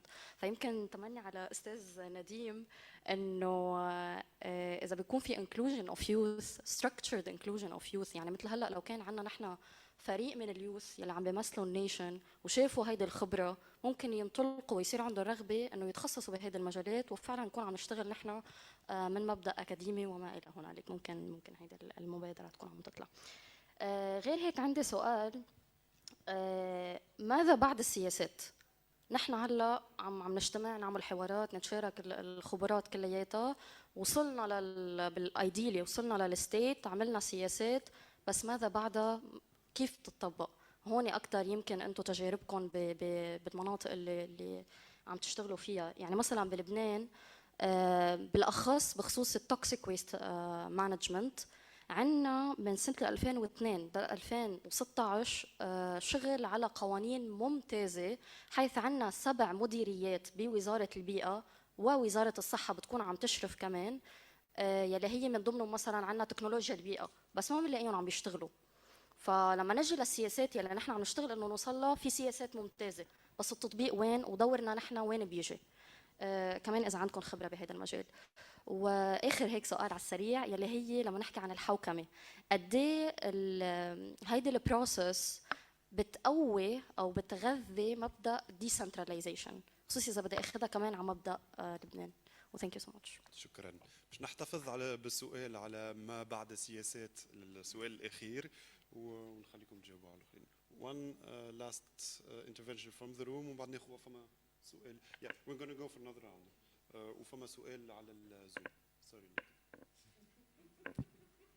شكرا. Thank you very much. Just a couple of comments. I think what Mohammed mentioned about البعد الاجتماعي, the social aspect of this, I think is really important because in a few maybe decades ago, a lot of people were into what we now consider recycling. You know, you'll take the plastic bag and then you'll wash it again and reuse it. And then with time that became more the people on the lower socioeconomic class who would have that, but people on the higher class would basically throw it out and get more and more. And then now everything that's more on the recycled end, like Nadine said, has become more the trendy thing, but it's also expensive. To buy things that are more cleaner, to buy things that are more recycled, it is expensive. So then we're also creating, by that gap, it's sometimes not an issue of whether people want to recycle or not, or want to have access to things that are more greener, so to speak, but these things are expensive. And in going back to Reham's point about the plastic is going to stay there forever, there are lots of initiatives in lots of different parts of the world. For example, I'll give you 2 from the UK where I come from, where a lot of plastic bags have been taken and then basically melted down and basically made into these beautiful little radios that people can use, and speakers for laptops and machines and whatever. Or even like I have a coffee mug that's basically made completely from plastic bags as well, from recycled plastic bags. And those are great usable programs that can basically create value from this waste. But again, how can we then integrate something like this into our use in a way that is affordable for people, but also in a way that could create local solutions, because I think the point about local solutions is really important, and maybe this is where the youth could come also at. They can, you know, bring their innovative ideas of what they need, and I think this is, while it is indeed a problem, but there's a huge opportunity to try to find lots of interim solutions, because policy will take a long time to achieve. And my last point on that also is just on our relationship and this is my personal opinion, our relationship with the environment in Arab countries in general. You go to people's houses, they're so clean, you can eat off of the floor. You go to the streets, they're dirty, our beaches are dirty. It's like it is not our home. And Nadine said something about, you know, cleaning in Sinai, that this is when people clean, or I think it was the tribe, forgive me if I'm paraphrasing incorrectly, that actually takes away the responsibility of the government. But isn't it also our responsibility? This is our land, and I think there has to be this shift, a proper paradigm shift in our relationship to the environment around us, to how we drive and how we eat and what we throw and the air that we breathe, and which actually does affect all of us, whether it's in our health or in our obesity or whatever. And I think that awareness is going to be very, very important, especially that we don't really have policies to implement that. I think this is an area where really bottom-up can also be very effective, not just waiting for the government to kind of give us solutions. Thank you. Let's have a first round of answers. Lynn, I think you... Yes, I just wanted to comment on the point you were saying, that it starts with us. Yes, it starts with every individual. Okay, the government is there, they need more policies, more strategies, or if these strategies are there, like you were saying that there are 7 or 8 groups working on toxic waste in the ministry, but it's not working. We go back to the problem of policies as well. So it starts with each and every one of us. In Nadira, we work on, which I will end our panel with introducing you to the product we do, to Yalla Return. But basically, we are working on changing people's behavior.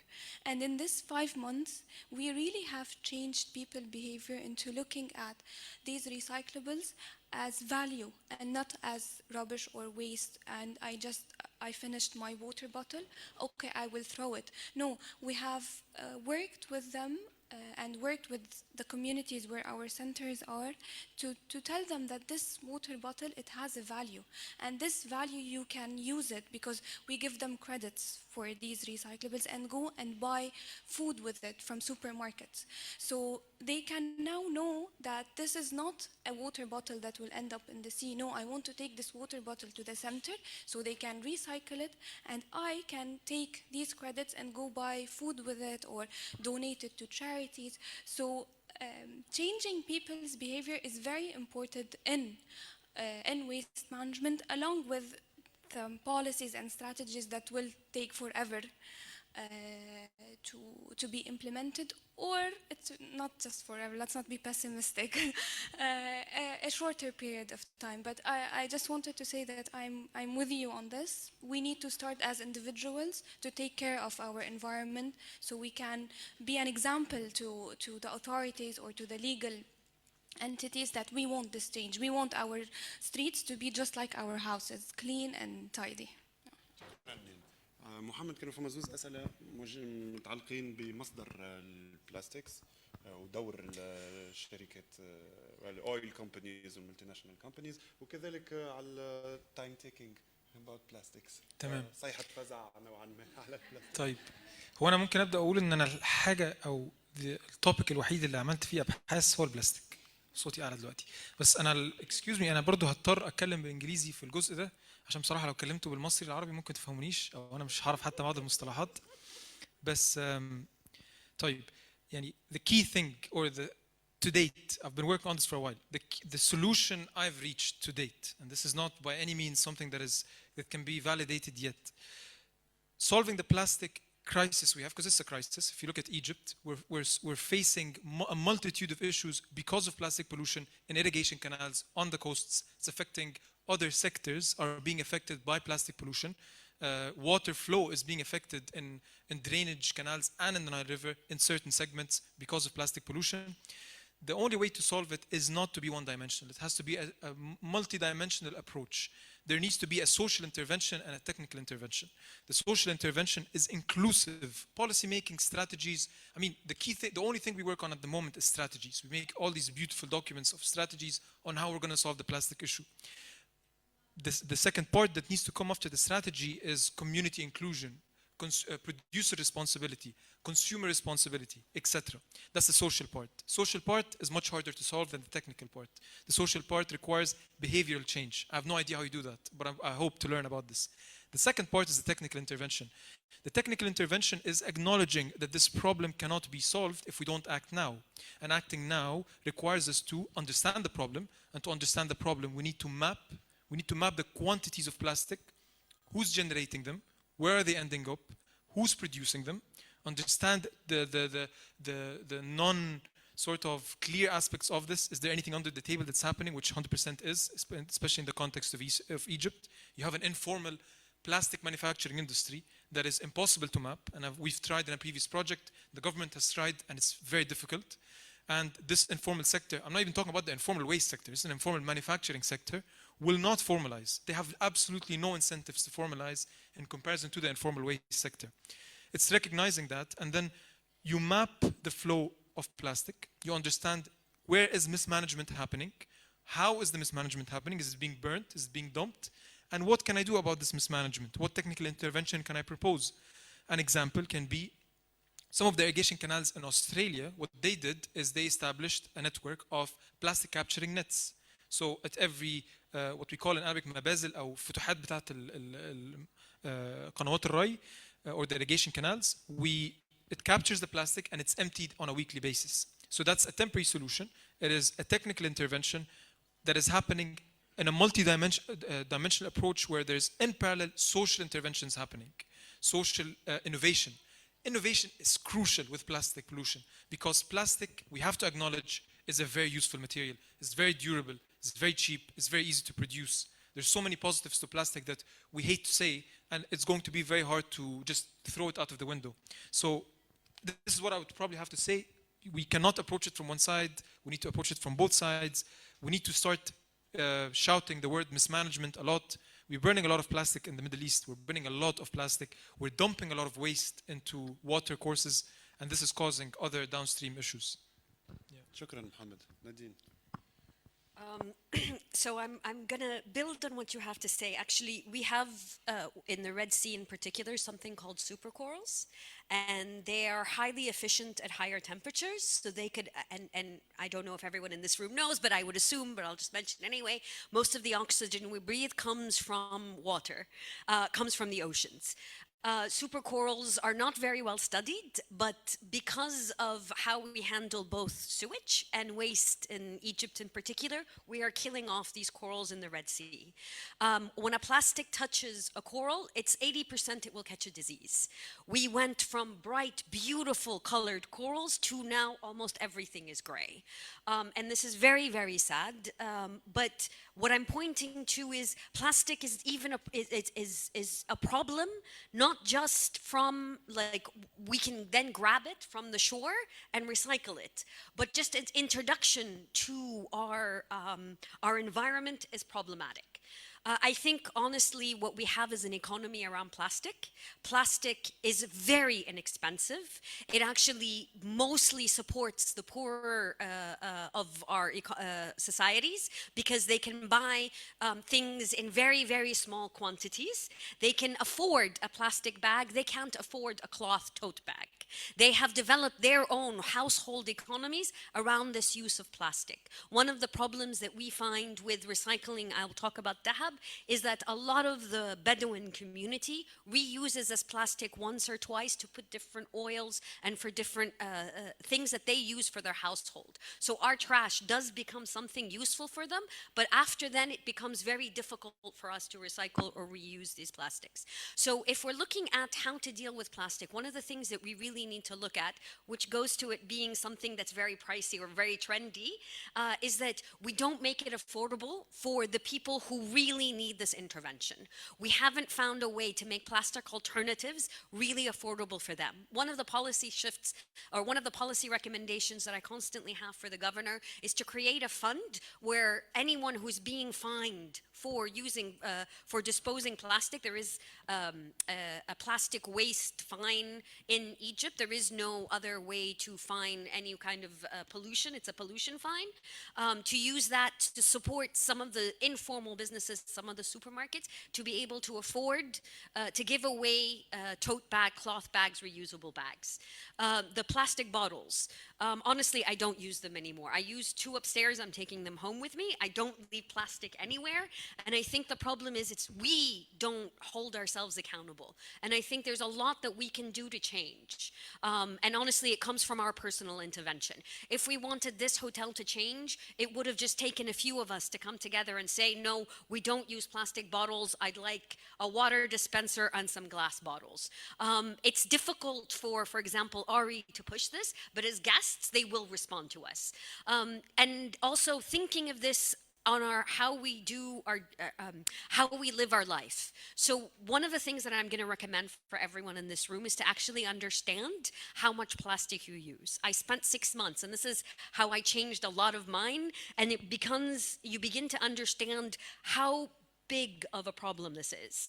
I challenge everyone in this room to spend 6 months and don't throw out a single piece of plastic.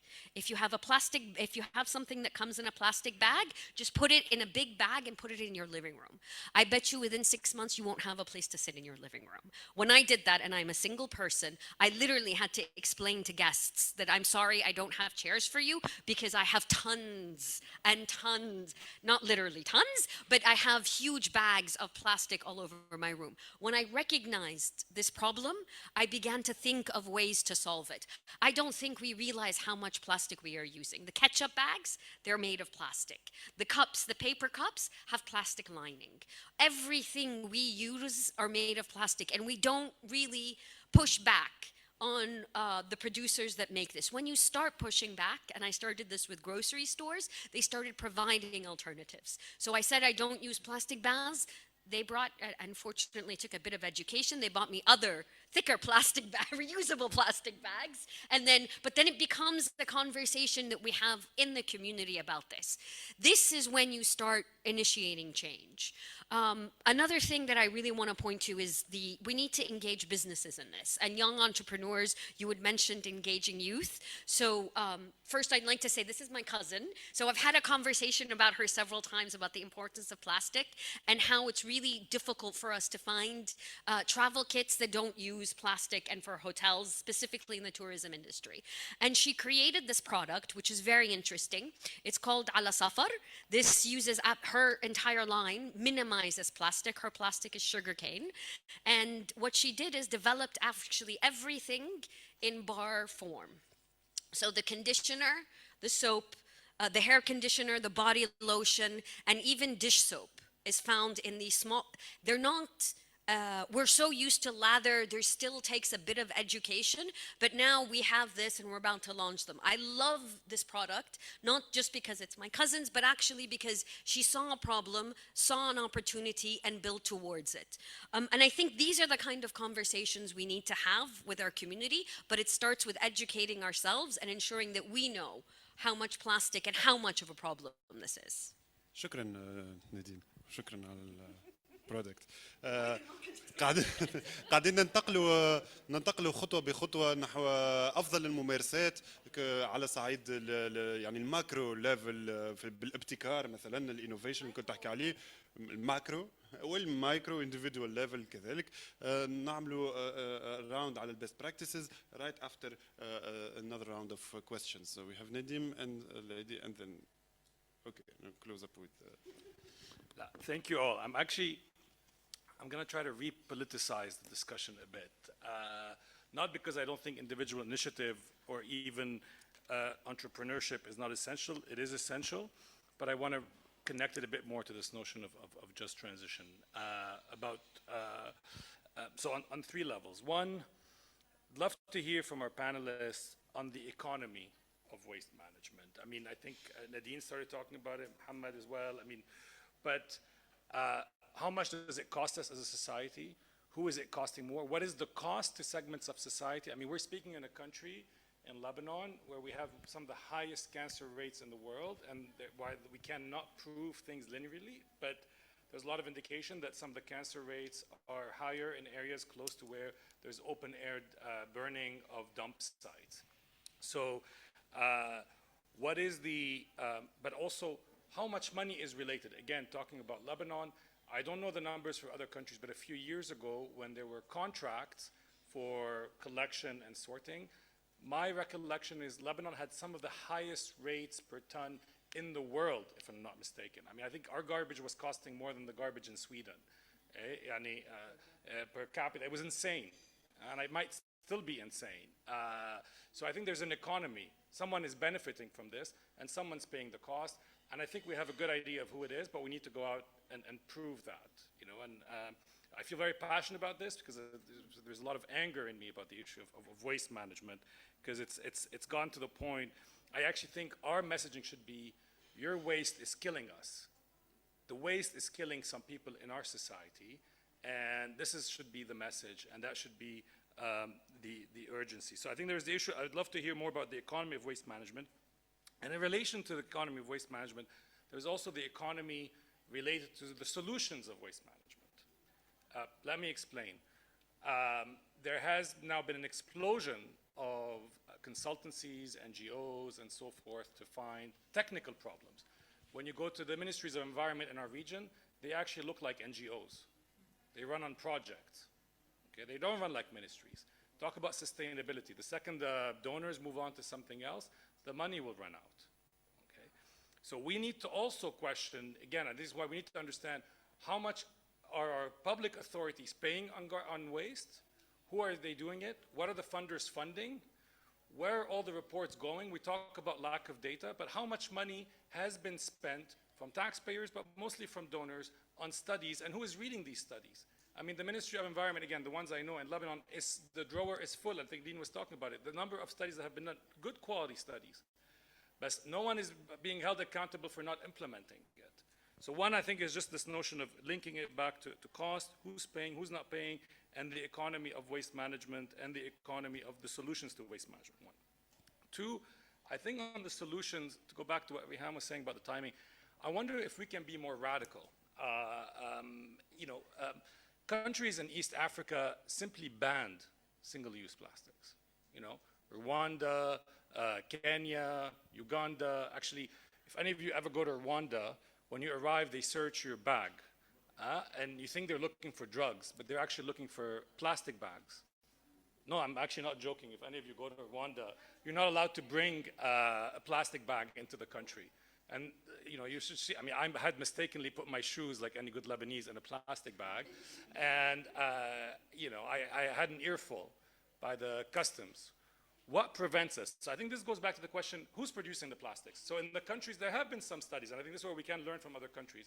They found that countries that had a domestic industry producing the plastics, there was a lot of resistance to implement this. So maybe we need to understand this. And if there are people who need, you know, we need to kind of set a cost to sort of say, okay, maybe we need to distribute more quality bags. But what is preventing us today from politically, you know, to go very high and say we just want, you know, we're not going to ban all plastics. That would be unrealistic. But let's start with the plastics that we think we can bag. And frankly, my grandmother lived very well without plastic bags, and you know, it was fine. All the plastics bags ended under her bed, you know, for years and years and years.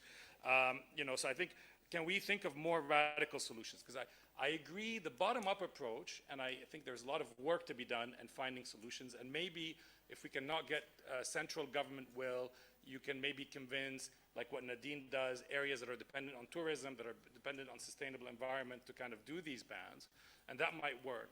But can we shoot for the moon sometimes? Can we change the discourse? Yeah, it is, or the other one is actually price the externalities. So there's a cost. You know, in Lebanon supermarkets, they give you 2 bags. Actually, they put a bag in a bag so it doesn't, you know, throw. In France, I have to pay for every single bag. I can tell you, I don't forget my tote bag anymore because I'm like, oh shit, I'm not going to pay 50 cents again for a bag. So maybe we need to price that externality. And again, while accompanying the most vulnerable to make sure we don't leave them behind. But I actually think we need to politicize. And to finalize with the politicize, I want to go back to this issue of social movement. Because I think we are here in a country that there was a massive social movement, not that long ago, on the garbage. In Tunisia, there have been massive social movements around the garbage. In Morocco, there have been social movements around the garbage. I don't know about Egypt yet. You know, there are no social movements these days in Egypt. No, but you know, you know, and I think we need to rethink the garbage. I hear the technical solutions, and we need to be there with the technical solutions. I think we have done leaps in terms of having the studies, the plans, the laws, the stuff. But I think to go back to this notion of just transition, we need to repoliticize the issue. And we need to become a lot more radical in our demands. And I would think, you know, I think Mohammed, you started, this is first and foremost a public health issue. Actually, we are in a country where it is literally a public health issue. You know, and it's been a public health issue for years. And somehow that social movement has died down. And I think they only got scared when people got really mobilized. And I think we need to remobilize. So I mean, I'd love to hear about this and the economy. Who's winning, who's losing? Very, I mean, on a macro level at this stage. Thank you, Nadim.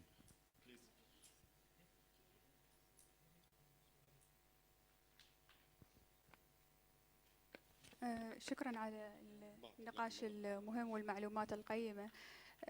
في منطقتنا هناك صراعات مستمرة وسابقة تركت أطنان من المخلفات الحربية اللي تشكل خطر على الصحة العامة وتلوث البيئة.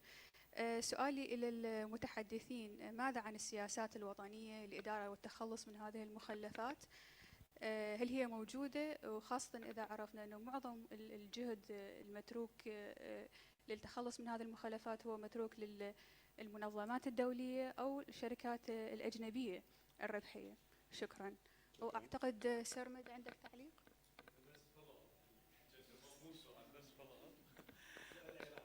نعم، لأنه حكى على العراق وحكى على النفايات انه في العراق، لكن اكو ايضا مخلفات في العراق مثل ما ذكرت مها.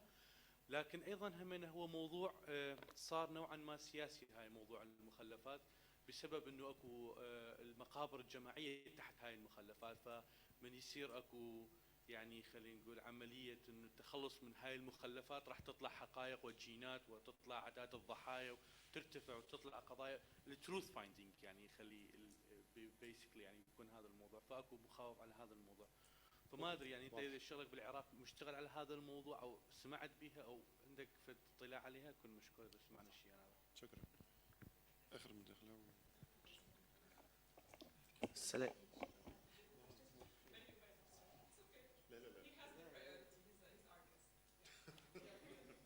تفضل.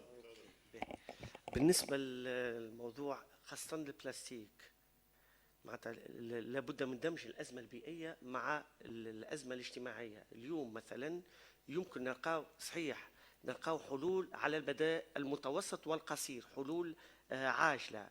مثلا الجامعات المحليه ما يسمى بالبلديات، ما نعرفش في مصر يسمي، في تونس نحن فما بلديات مبادرات وطنيه. انا جيت لك اللي نسميهم هما اللي البرباشي المجمعي البلاستيك من النفايات، واعطاتهم موتوسيكل واعطاتهم لبسه ودخلتهم وهيكلتهم، مش هما دخلهم في المنظومه الاجتماعيه. خاطر اليوم دوسي البلاستيك، وانا لهنا باش نحكي خاصه فيما بعد، ما نحبش انه البلاستيك، ازمه البلاستيك يتم استغلالها براس مال. وانا عندي خبره في الشيء هذا. علاش؟ خاطر في 2008 في تونس حبيت نعمل مشروع نتاع لي ساك بايوديجرابل باكيج بيوديجرادابل، لي ساك بيوديجرادابل، واتصلت حتى بشركه ايطاليه نوفامونت هذه تصنع في البلاستيك من لاميدون، من ماده النشاء. فهمت؟ جا وحكينا. لكن فيما بعد خممت معناتها عباد في افريقيا في المجاعه ما عندهاش ما تاكل، ونحن دبوزه بلاستيك باش نعملوها من البطاطا.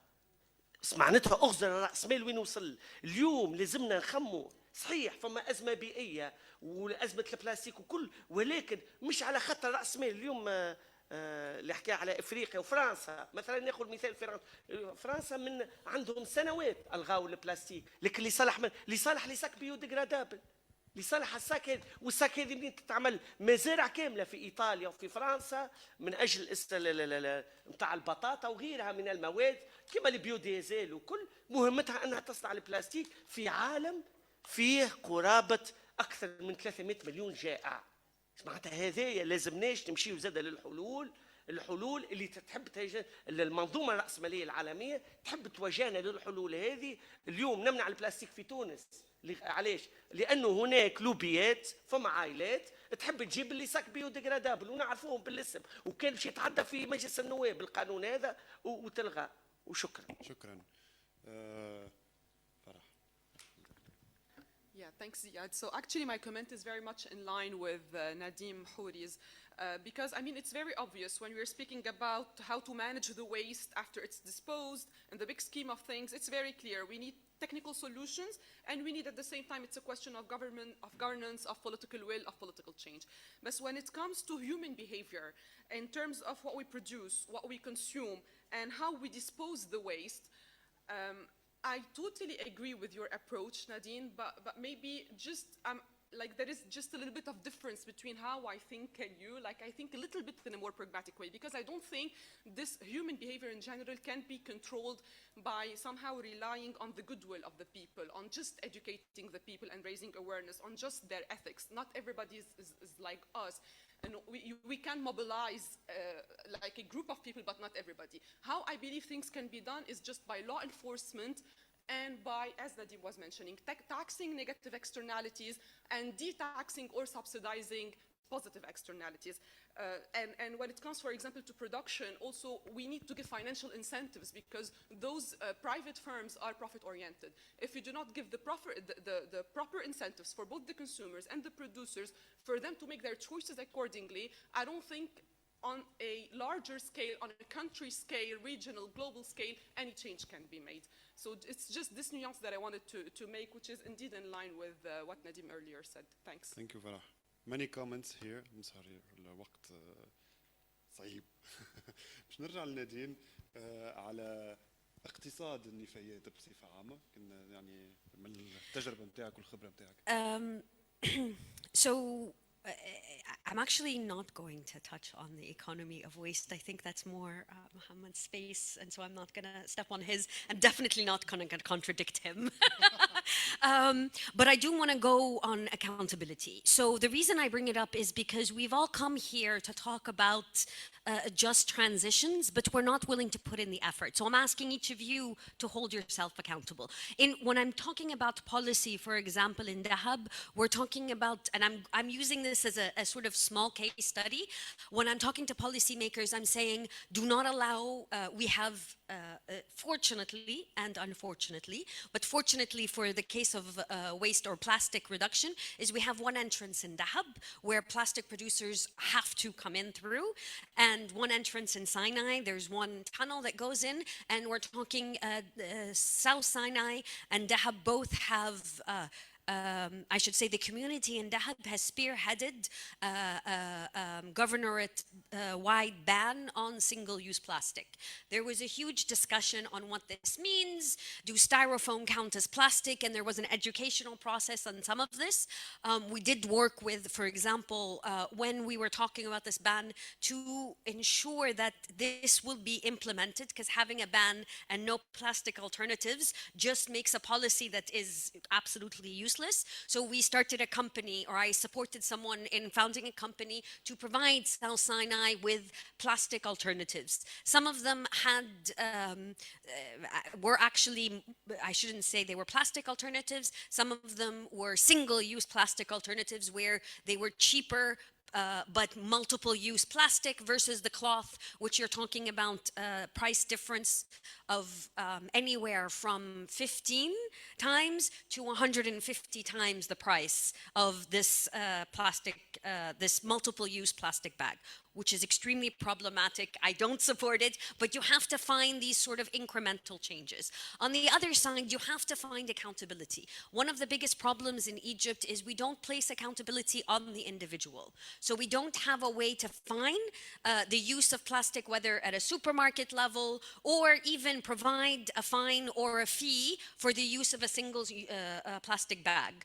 When the Red Sea, which is another governorate that canceled single-use plastic, they were taken to court and they couldn't enforce the single-use plastic ban because we don't have legislative support for any kind of fine or fees or anything. There's only a 10,000 Egyptian pound fine for polluting, and then you're actually finding this poor individual who doesn't understand what's going on, who happened to throw his plastic out. So there is a lot of governance work. What I'm talking about is that if you show, and this is where I disagree with Nadim, I think we need to depoliticize it, and at least in Egypt. If I show that a large enough segment of the population supports something like this, and it could become a political issue, but I'm warning them before it becomes a political issue, you actually have a partner in the government to work with. So we have partners in the Ministry of Environment that we work with. They're actually quite ineffective because they don't have the accountability mechanisms. The other partner that we have and who handles the sustainability, the 2030, Egypt 2030, is the Ministry of Economic Planning, and she is actually quite strong and able to push, but unfortunately she doesn't do with single-use plastic. So when we're talking about this, you actually do need to do a mapping. You need to do the proper work of this kind of advocacy. Find your entry points, and that honestly starts with, and the thing I mentioned before, is we don't actually do the work on the ground, as in mapping and finding out where the people are, where the individuals who are interested in this topic, who is actually responsible. I don't know who's responsible for the plastic bags, and it's very difficult to hold small producers. We call them in Egypt تحت بير السلم, which is underneath the stairs. This is where they create this plastic. You close one, two others are going to open. So we have to find more holistic solutions, and to be able to create these holistic solutions with accountabilities and creating a social movement requires us first to do a stakeholder mapping, which I have yet to, at least in Egypt, I know there is no proper stakeholder mapping of who engages around reducing single-use plastic, and those are people who actually believe in ending single-use plastic, let alone the entire community. كان ممكن نديم قبل ما تعطي الكلمة لمحمد إجابة على النديم يعني ذكر نقطة أنه نعلي في سقف الراديكاليتي في مواجهة المشكل. Okay, so I actually believe that reform can be radical. One of the things that I actually believe is that radical is the end goal, not necessarily where we start. I'm not revolutionary, I am a reformist, but I do believe that without radical change, we will not be able to address the climate crisis. There's no way forward. So I believe that we can be very radical in our vision. This is one of the reasons I moved to Dahab, was I decided to create a small case study and try to push for literally a single-use plastic ban when no one was talking about it. And I pushed pretty hard. I just believe that it takes, for example, eating an elephant, you do it one bite at a time. It's finding out where the community is and starting to push them in that direction. So I'm not anti-radical necessarily, I'm just anti-revolutionary. You can't move people or society giant steps. And I think particularly for Egypt, politicizing everyone just scares everyone. So I think you also, if we're talking about whether to make it more political or not, will depend on the group or the context, or being very sensitive to the perception of it.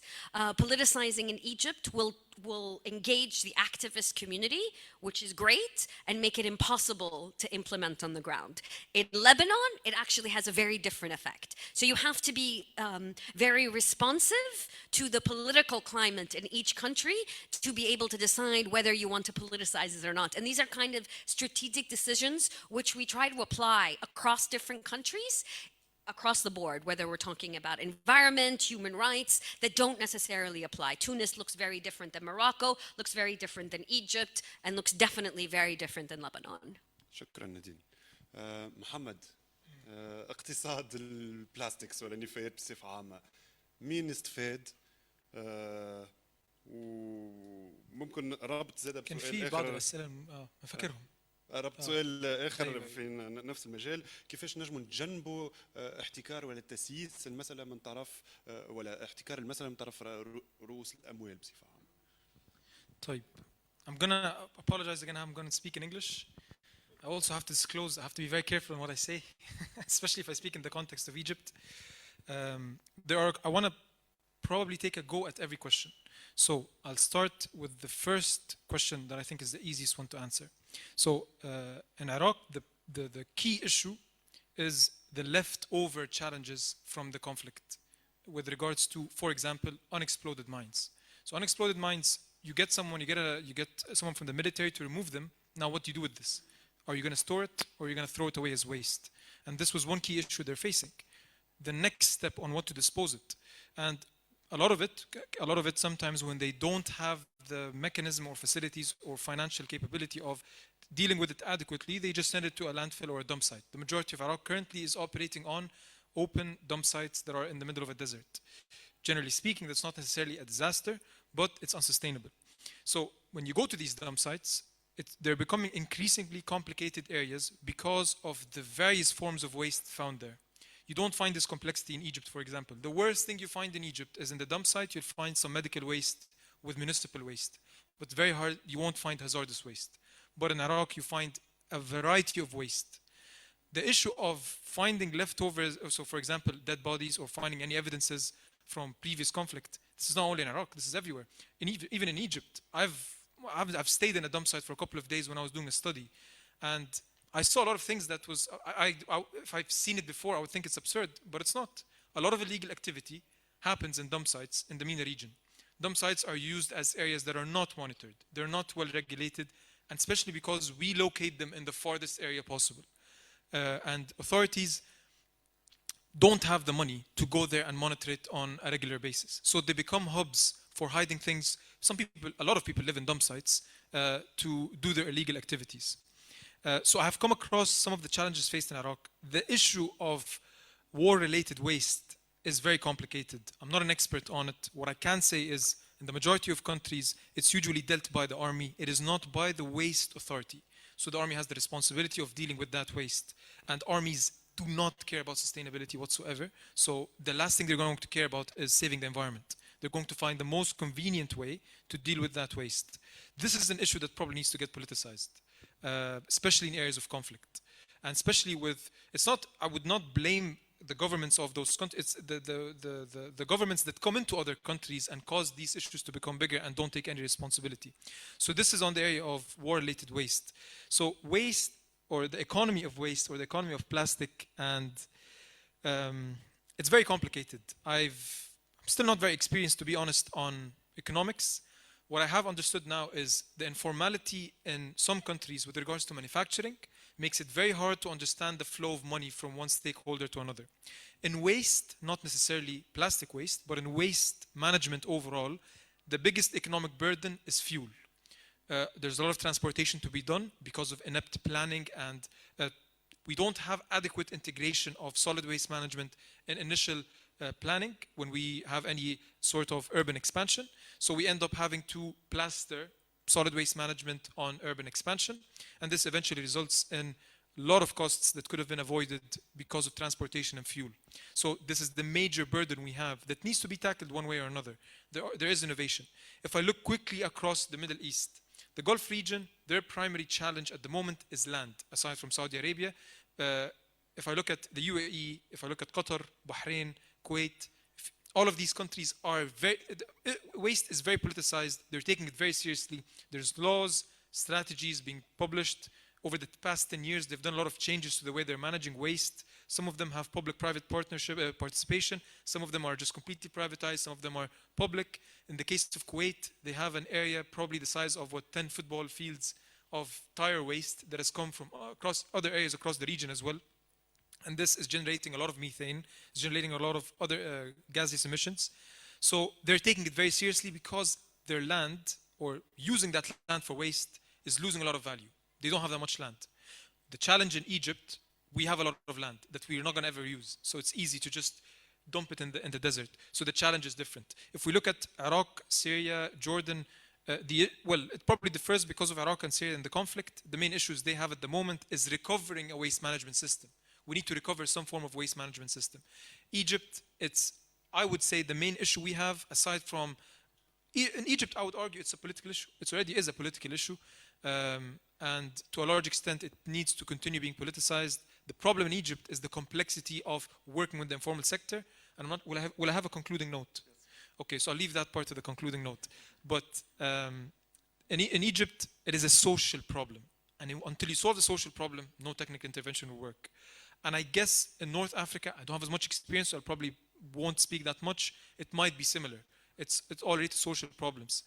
Easily said, when you have increasing social pressures and social challenges, there's an increase in informal activity and informal waste management activity as well. Did I miss any question? I think there was, yeah, that was it. صح, خلاص, perfect.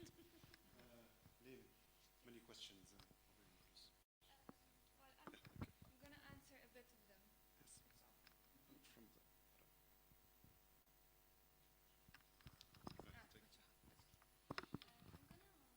Continue from what Muhammad was saying about the Arab countries, the GCC countries. So now UAE and Abu Dhabi, they will start the ban of single-use plastics soon. I think it started today or tomorrow. So it's very interesting to monitor this. If people, because in GCC countries, they are a consumer country. They buy a lot of packaged products and plastics. So so it's very interesting for us to monitor if this will work in an Arab country. I know we were saying that each country or each part of the world has its own specificity, but in the end, we all come from the same culture. So it's interesting for us to monitor this. As well as Nadim was saying, I think implementing a polluter pay principle is very important for us in this region, especially in Lebanon. And what we have seen with the product we are working on, that people, when they know the value of the waste, or when they know what's happening to the waste, they will become more aware of sorting it and more aware of consuming less recyclables. But in Lebanon, I wanted to add to the economics as well. We have, and what we have experienced now are the informal sector, which are the scavengers, like you were saying, the Zabbalin in Egypt. We have this now in Lebanon, and it's growing, and it's growing massively. And these informal sectors or pickers started to lobby that they lobby each other. So, like إنه بيغطوا على بعض, if I may speak in Arabic. And this is what we are facing now when we want to sell our recyclables, as well as we want to credit people. When they come, we weigh their credits. I will go into details at the end on the best practices. People are more aware of these scavengers, and they tell us, if you don't want to pay this much, I will go to the scavengers and sell my plastics for them, and they will give it to me in cash. So these scavengers now are a huge, if I may say, stakeholder in the solid waste management process in Lebanon. And I think for us to understand the economics, they will have a huge part of it, because they are as well buying and selling. So they became a major player in the system, if I may say. Okay, thank you, Lynn. Maybe one last round for the three of you to conclude this session about, let's try to mix the best practices and the alternative model. What have you seen around you based on your experience these past years? وانا سويتشيت بالانجلش، خلينا نرجع للعربي.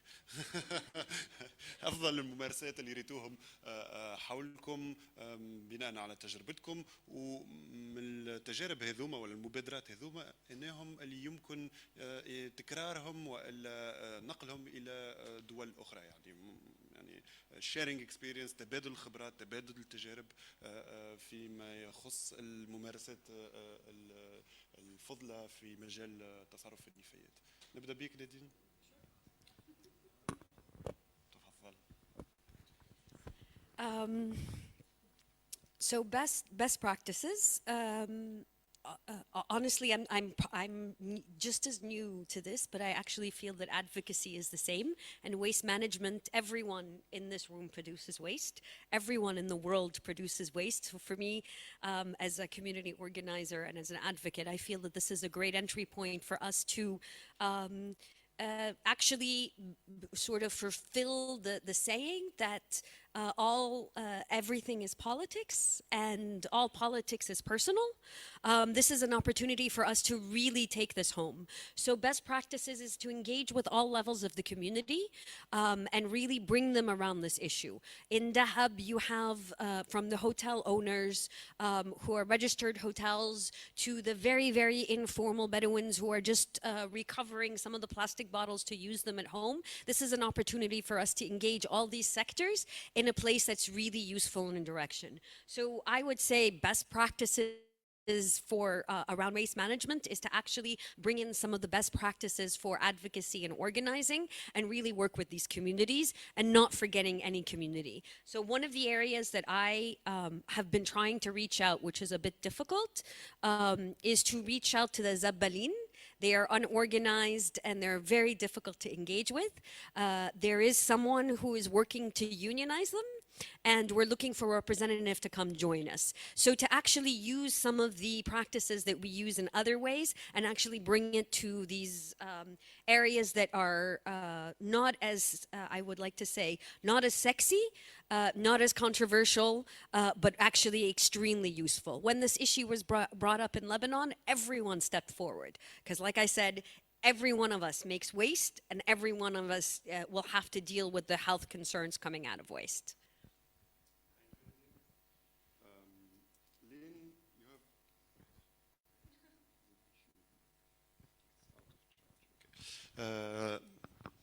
About best practices, and if you can tell us, take this opportunity to tell us about the product Yalla Return. Yeah, sure.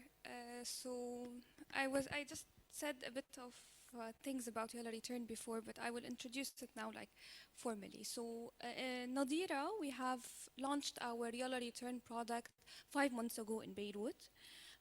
We had our first shop in Tariq Jdide, a very densely populated area in Beirut.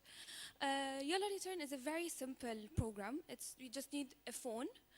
You download the application. It's also called Yalla Return. You register using your phone number, and you can learn about wastes that we accept that are recyclable or non-recyclable waste. You can deposit your waste in one of our centers. You just have your own QR code. Each person has this specific QR code. You come to our stores with your clean recyclables. We weigh them, and based on the weight, you get credited. These credits, you can either use them in supermarket vouchers to go buy any type of food from retailers we are working with, or you can just simply donate them to any charity organizations of your choice. As well, all of this is on our application, and for people who do not have this smartphones or even are engaged in the informal sectors, we have for them an offline card. It's the same system with a QR code where we can quantify and trace. Here we can go to your point, Muhammad, that we need to trace or you need to have a database on waste management or generation of waste. So Yalla Return could be, if I may say, this platform or this database to collect information on recyclables being generated. If we can go to the next slide, please. Okay, so in the next slide, you can see our numbers until Zaid pulls it up. Yes, this one. So we have 3 outlets in Beirut and 2 outlets outside Beirut, one in Bekaa region and another one in Baalbek. In our first 5 months, we have collected more than 7 tons of recyclables, doing more than 2,900 transactions. And here I want to go back to the point on changing people's behavior. We really trace this, or we really saw this from the first day we opened. I remember an old lady with her daughter coming to the store, and the old lady was like, "No, it's not interested. I don't want this. You want me to give you my plastics, and then what, you will give me points?" And then her daughter, here we can see the importance of youth, telling her, "No, it's good for the environment. We need to do that." And now, this lady is our super user. She has the most number of credits, and she is the most person who redeems vouchers. She calls me and she tells me, "I redeem your vouchers and they help me in getting groceries for my house." And as well, there was a little girl from one of the schools. She called and she told me that I will be collecting all the plastics from my class for us to give them to you. So you can see that this initiative started maybe in one area in Beirut. Now, if you can have the last slide, Sareen, please. So these are our outlets. I just wanted to shed the light on our final outlet in Mar Mikhael. We had a very, very small shop. It's like a 3x3 shop, and we outgrew the shop in like 2 months, and we just opened a huge 240 square meter shop for us in Mar Mikhael to be able to or to be able to reach more people, because really people are understanding that the plastic bottle or the Lebanese container is just not plastic.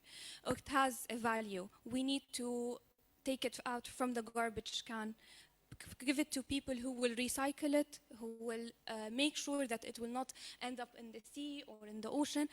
And in parallel, we are benefiting from these recyclables by either helping people in need or getting groceries and using them. Thank you very much. You're welcome. يعطيكم الصحة Thank you. على المبادرة. محمد، كلمة الختام تعرفك على أفضل الممارسات. طيب لا يعني أنا what I'll probably like to do is to give best practices based on personal experience, working in the field for a while. One from the side of social interventions, and two is from the side of at a high level, at a national level, at a policy level. So if I start with social interventions. So looking at Egypt, for example, احنا في مصر, we have a lot of villages in Upper Egypt or in the south, and all of them have very similar models where they have a community-based association that provides door-to-door collection at a very cheap rate to the local community, that then eventually feeds into I don't know, an agreed point of waste accumulation that the formal sector can collect from and throw the waste away into a dump site or a landfill. I consider this best practice because it's not implemented in all areas in Egypt. It's implemented in certain villages, but not all villages by any means. It helps keep these areas somewhat more organized than others. One thing I've experienced myself is, with time, communities have learned on how to keep their own community somewhat clean. A very nice example is communities that highly depend on irrigation water flow in certain seasons. They've learned to plant trees across the banks of the irrigation canal so that no one can throw waste on that side. There is a sense of community respect. But in other communities, they don't respect that. They just see the tree, they still throw the waste. So in those communities, what I saw, and this was in a village in MENA, is they start to use the waste from palm trees to build like a net, to start to capture the waste so it doesn't fall in the irrigation canal. All temporary solutions built over each other. But the point here is they're starting to find their own local ways of keeping the water clean somehow. The best thing you can do, and the only country I've worked on or learned from that has done this well, is India. India has done very well is community engagement, community involvement, community integration in solutions. They, in a lot of areas, especially I think it's at southeast near Chennai, I could be mistaken, but a lot of the villages there, what they do is they don't just bring a foreign solution. They go with the community, they empower the community, they try to make the community lead their own solution. That is the only way I see with villages or rural areas across the Middle East. They need to feel empowered to have the solution. If they feel it's alien, they will not be invested, the solution will not be solved. Let us also acknowledge that we don't have the resources to provide excellent waste services, so we need to empower these communities. A personal experience I had, and this was a learning process for me, I was working in a village in Upper Egypt, at the very start of Upper Egypt, south of Giza, and I was trying to raise awareness on you should not burn this much waste to the community. And the guy just, he ate me. He's like, أنا مش لاقي أكل أصلاً هتيجي تكلمني عن المخلفات. يا عم أموت مش فيش مشكلة. So I'm talking to him about something that he sees as a luxury. I'm here to waste his time. I'm not even acknowledging the social issues he's facing, and I'm talking about waste. So that was a mistake. It was a learning process. I started to realize you cannot bring just the narrative of waste is bad for your health, because maybe that is at the very bottom of what their priorities are. Maybe at a more higher level, best practices, what I would say is there's something I've studied, has not been implemented a lot, but in the context of MENA region countries that are not Gulf, that have informal sectors, the best way forward, or probably the only way forward, is to adopt a concession framework, أو يعني إطار للتنازلات. You cannot have an instant solution to waste issues at a national level. You need to acknowledge that it will be a long process. The problem with politics is politicians want a solution in 2-3 years within their term. That doesn't work in waste management, especially in a situation with the informal sector. So you need to adopt this concept where me as a government, I have to concede some of my authority. And me as an informal sector, I have to concede some of my autonomous sort of, I can do whatever I want and no one is monitoring what I'm doing. And of course, for both sides, it's hard to accept both concepts. Government is used to authority and informal sector is used to do whatever they want and not being held accountable. So it's finding the right balance and the right framework, the right sort of plan to implement this cautiously, implement this with adequate actual stakeholder engagement and consultation, and considering, I think the first thing they say, oh, financial incentives for the informal sector. Informal sector does not need financial incentives. The informal sector is governed by people who are informal and operate in a very informal way, who have a lot of money. They don't need these incentives. There needs to be, and there just needs to be enforcement. Oh, that's my voice. No, that's fine. I thought someone was talking. I was just going to mention one last example. I'm sorry I took too long. But in East Asia, I'm not going to mention any countries in specific. Historically, a lot of these countries were not clean countries. They had a lot of issues related to waste management. But due to political reasons, enforcement is much easier. So they're enforcing requirements, penalties, enforcing means to manage your waste. And thus, the community is cleaner. I'm not asking us to enforce things blindly. Actually, probably that's far away from what I want. I'm saying on certain things, there needs to be actual enforcement. This is what the government needs to focus on. And from the other end, there needs to be accountability and willingness to begin with, to start to formalize. Formalization is a long process. It's a complicated process. I unfortunately don't even have a positive case study of formalization to date across the world. All of them have faced a lot of the formalization that has occurred in several Asian countries eventually end up with conflict. They end up with confrontation with government. But the only framework that has worked, at least at the local level, in case studies across India, is a concession model, a concession framework that is taken one step at a time, being careful and acknowledge the social complexities and social problems of each community. Yeah, that's everything I wanted to add. I just want to say, and I think this is something important, I've gotten really tired of waiting for government to deal with this waste management problem, so specifically plastic waste. So I think we need to find people in each community that feel this way and are willing to take, because all it really takes at the end of the day is sitting in the city council's office, and they're generally older women, I would say. I've gotten older as I've started to work on this, and as I've gotten older, I've gotten used to literally just sitting in their office being extremely persistent and saying, you have to now answer me, find the least controversial person. And honestly, waiting for this, the government to solve this problem isn't the solution. I think as a community, we need to come together and say, we are now insisting that this problem be found and we find solutions together. Thank you, Nadine. Thank you for this closing remark. نشكرك، نشكر محمد، نشكر لين، نشكركم في القاعة. هو الموضوع متعقد وصعيب. نشكركم على صبركم في الوقت المتأخر من النهار، وإن شاء الله كان هذا ثري يعني للتفكير و food for thought for next studies, events, discussions. نذكر الانتربريترز الموجودين معنا لوقت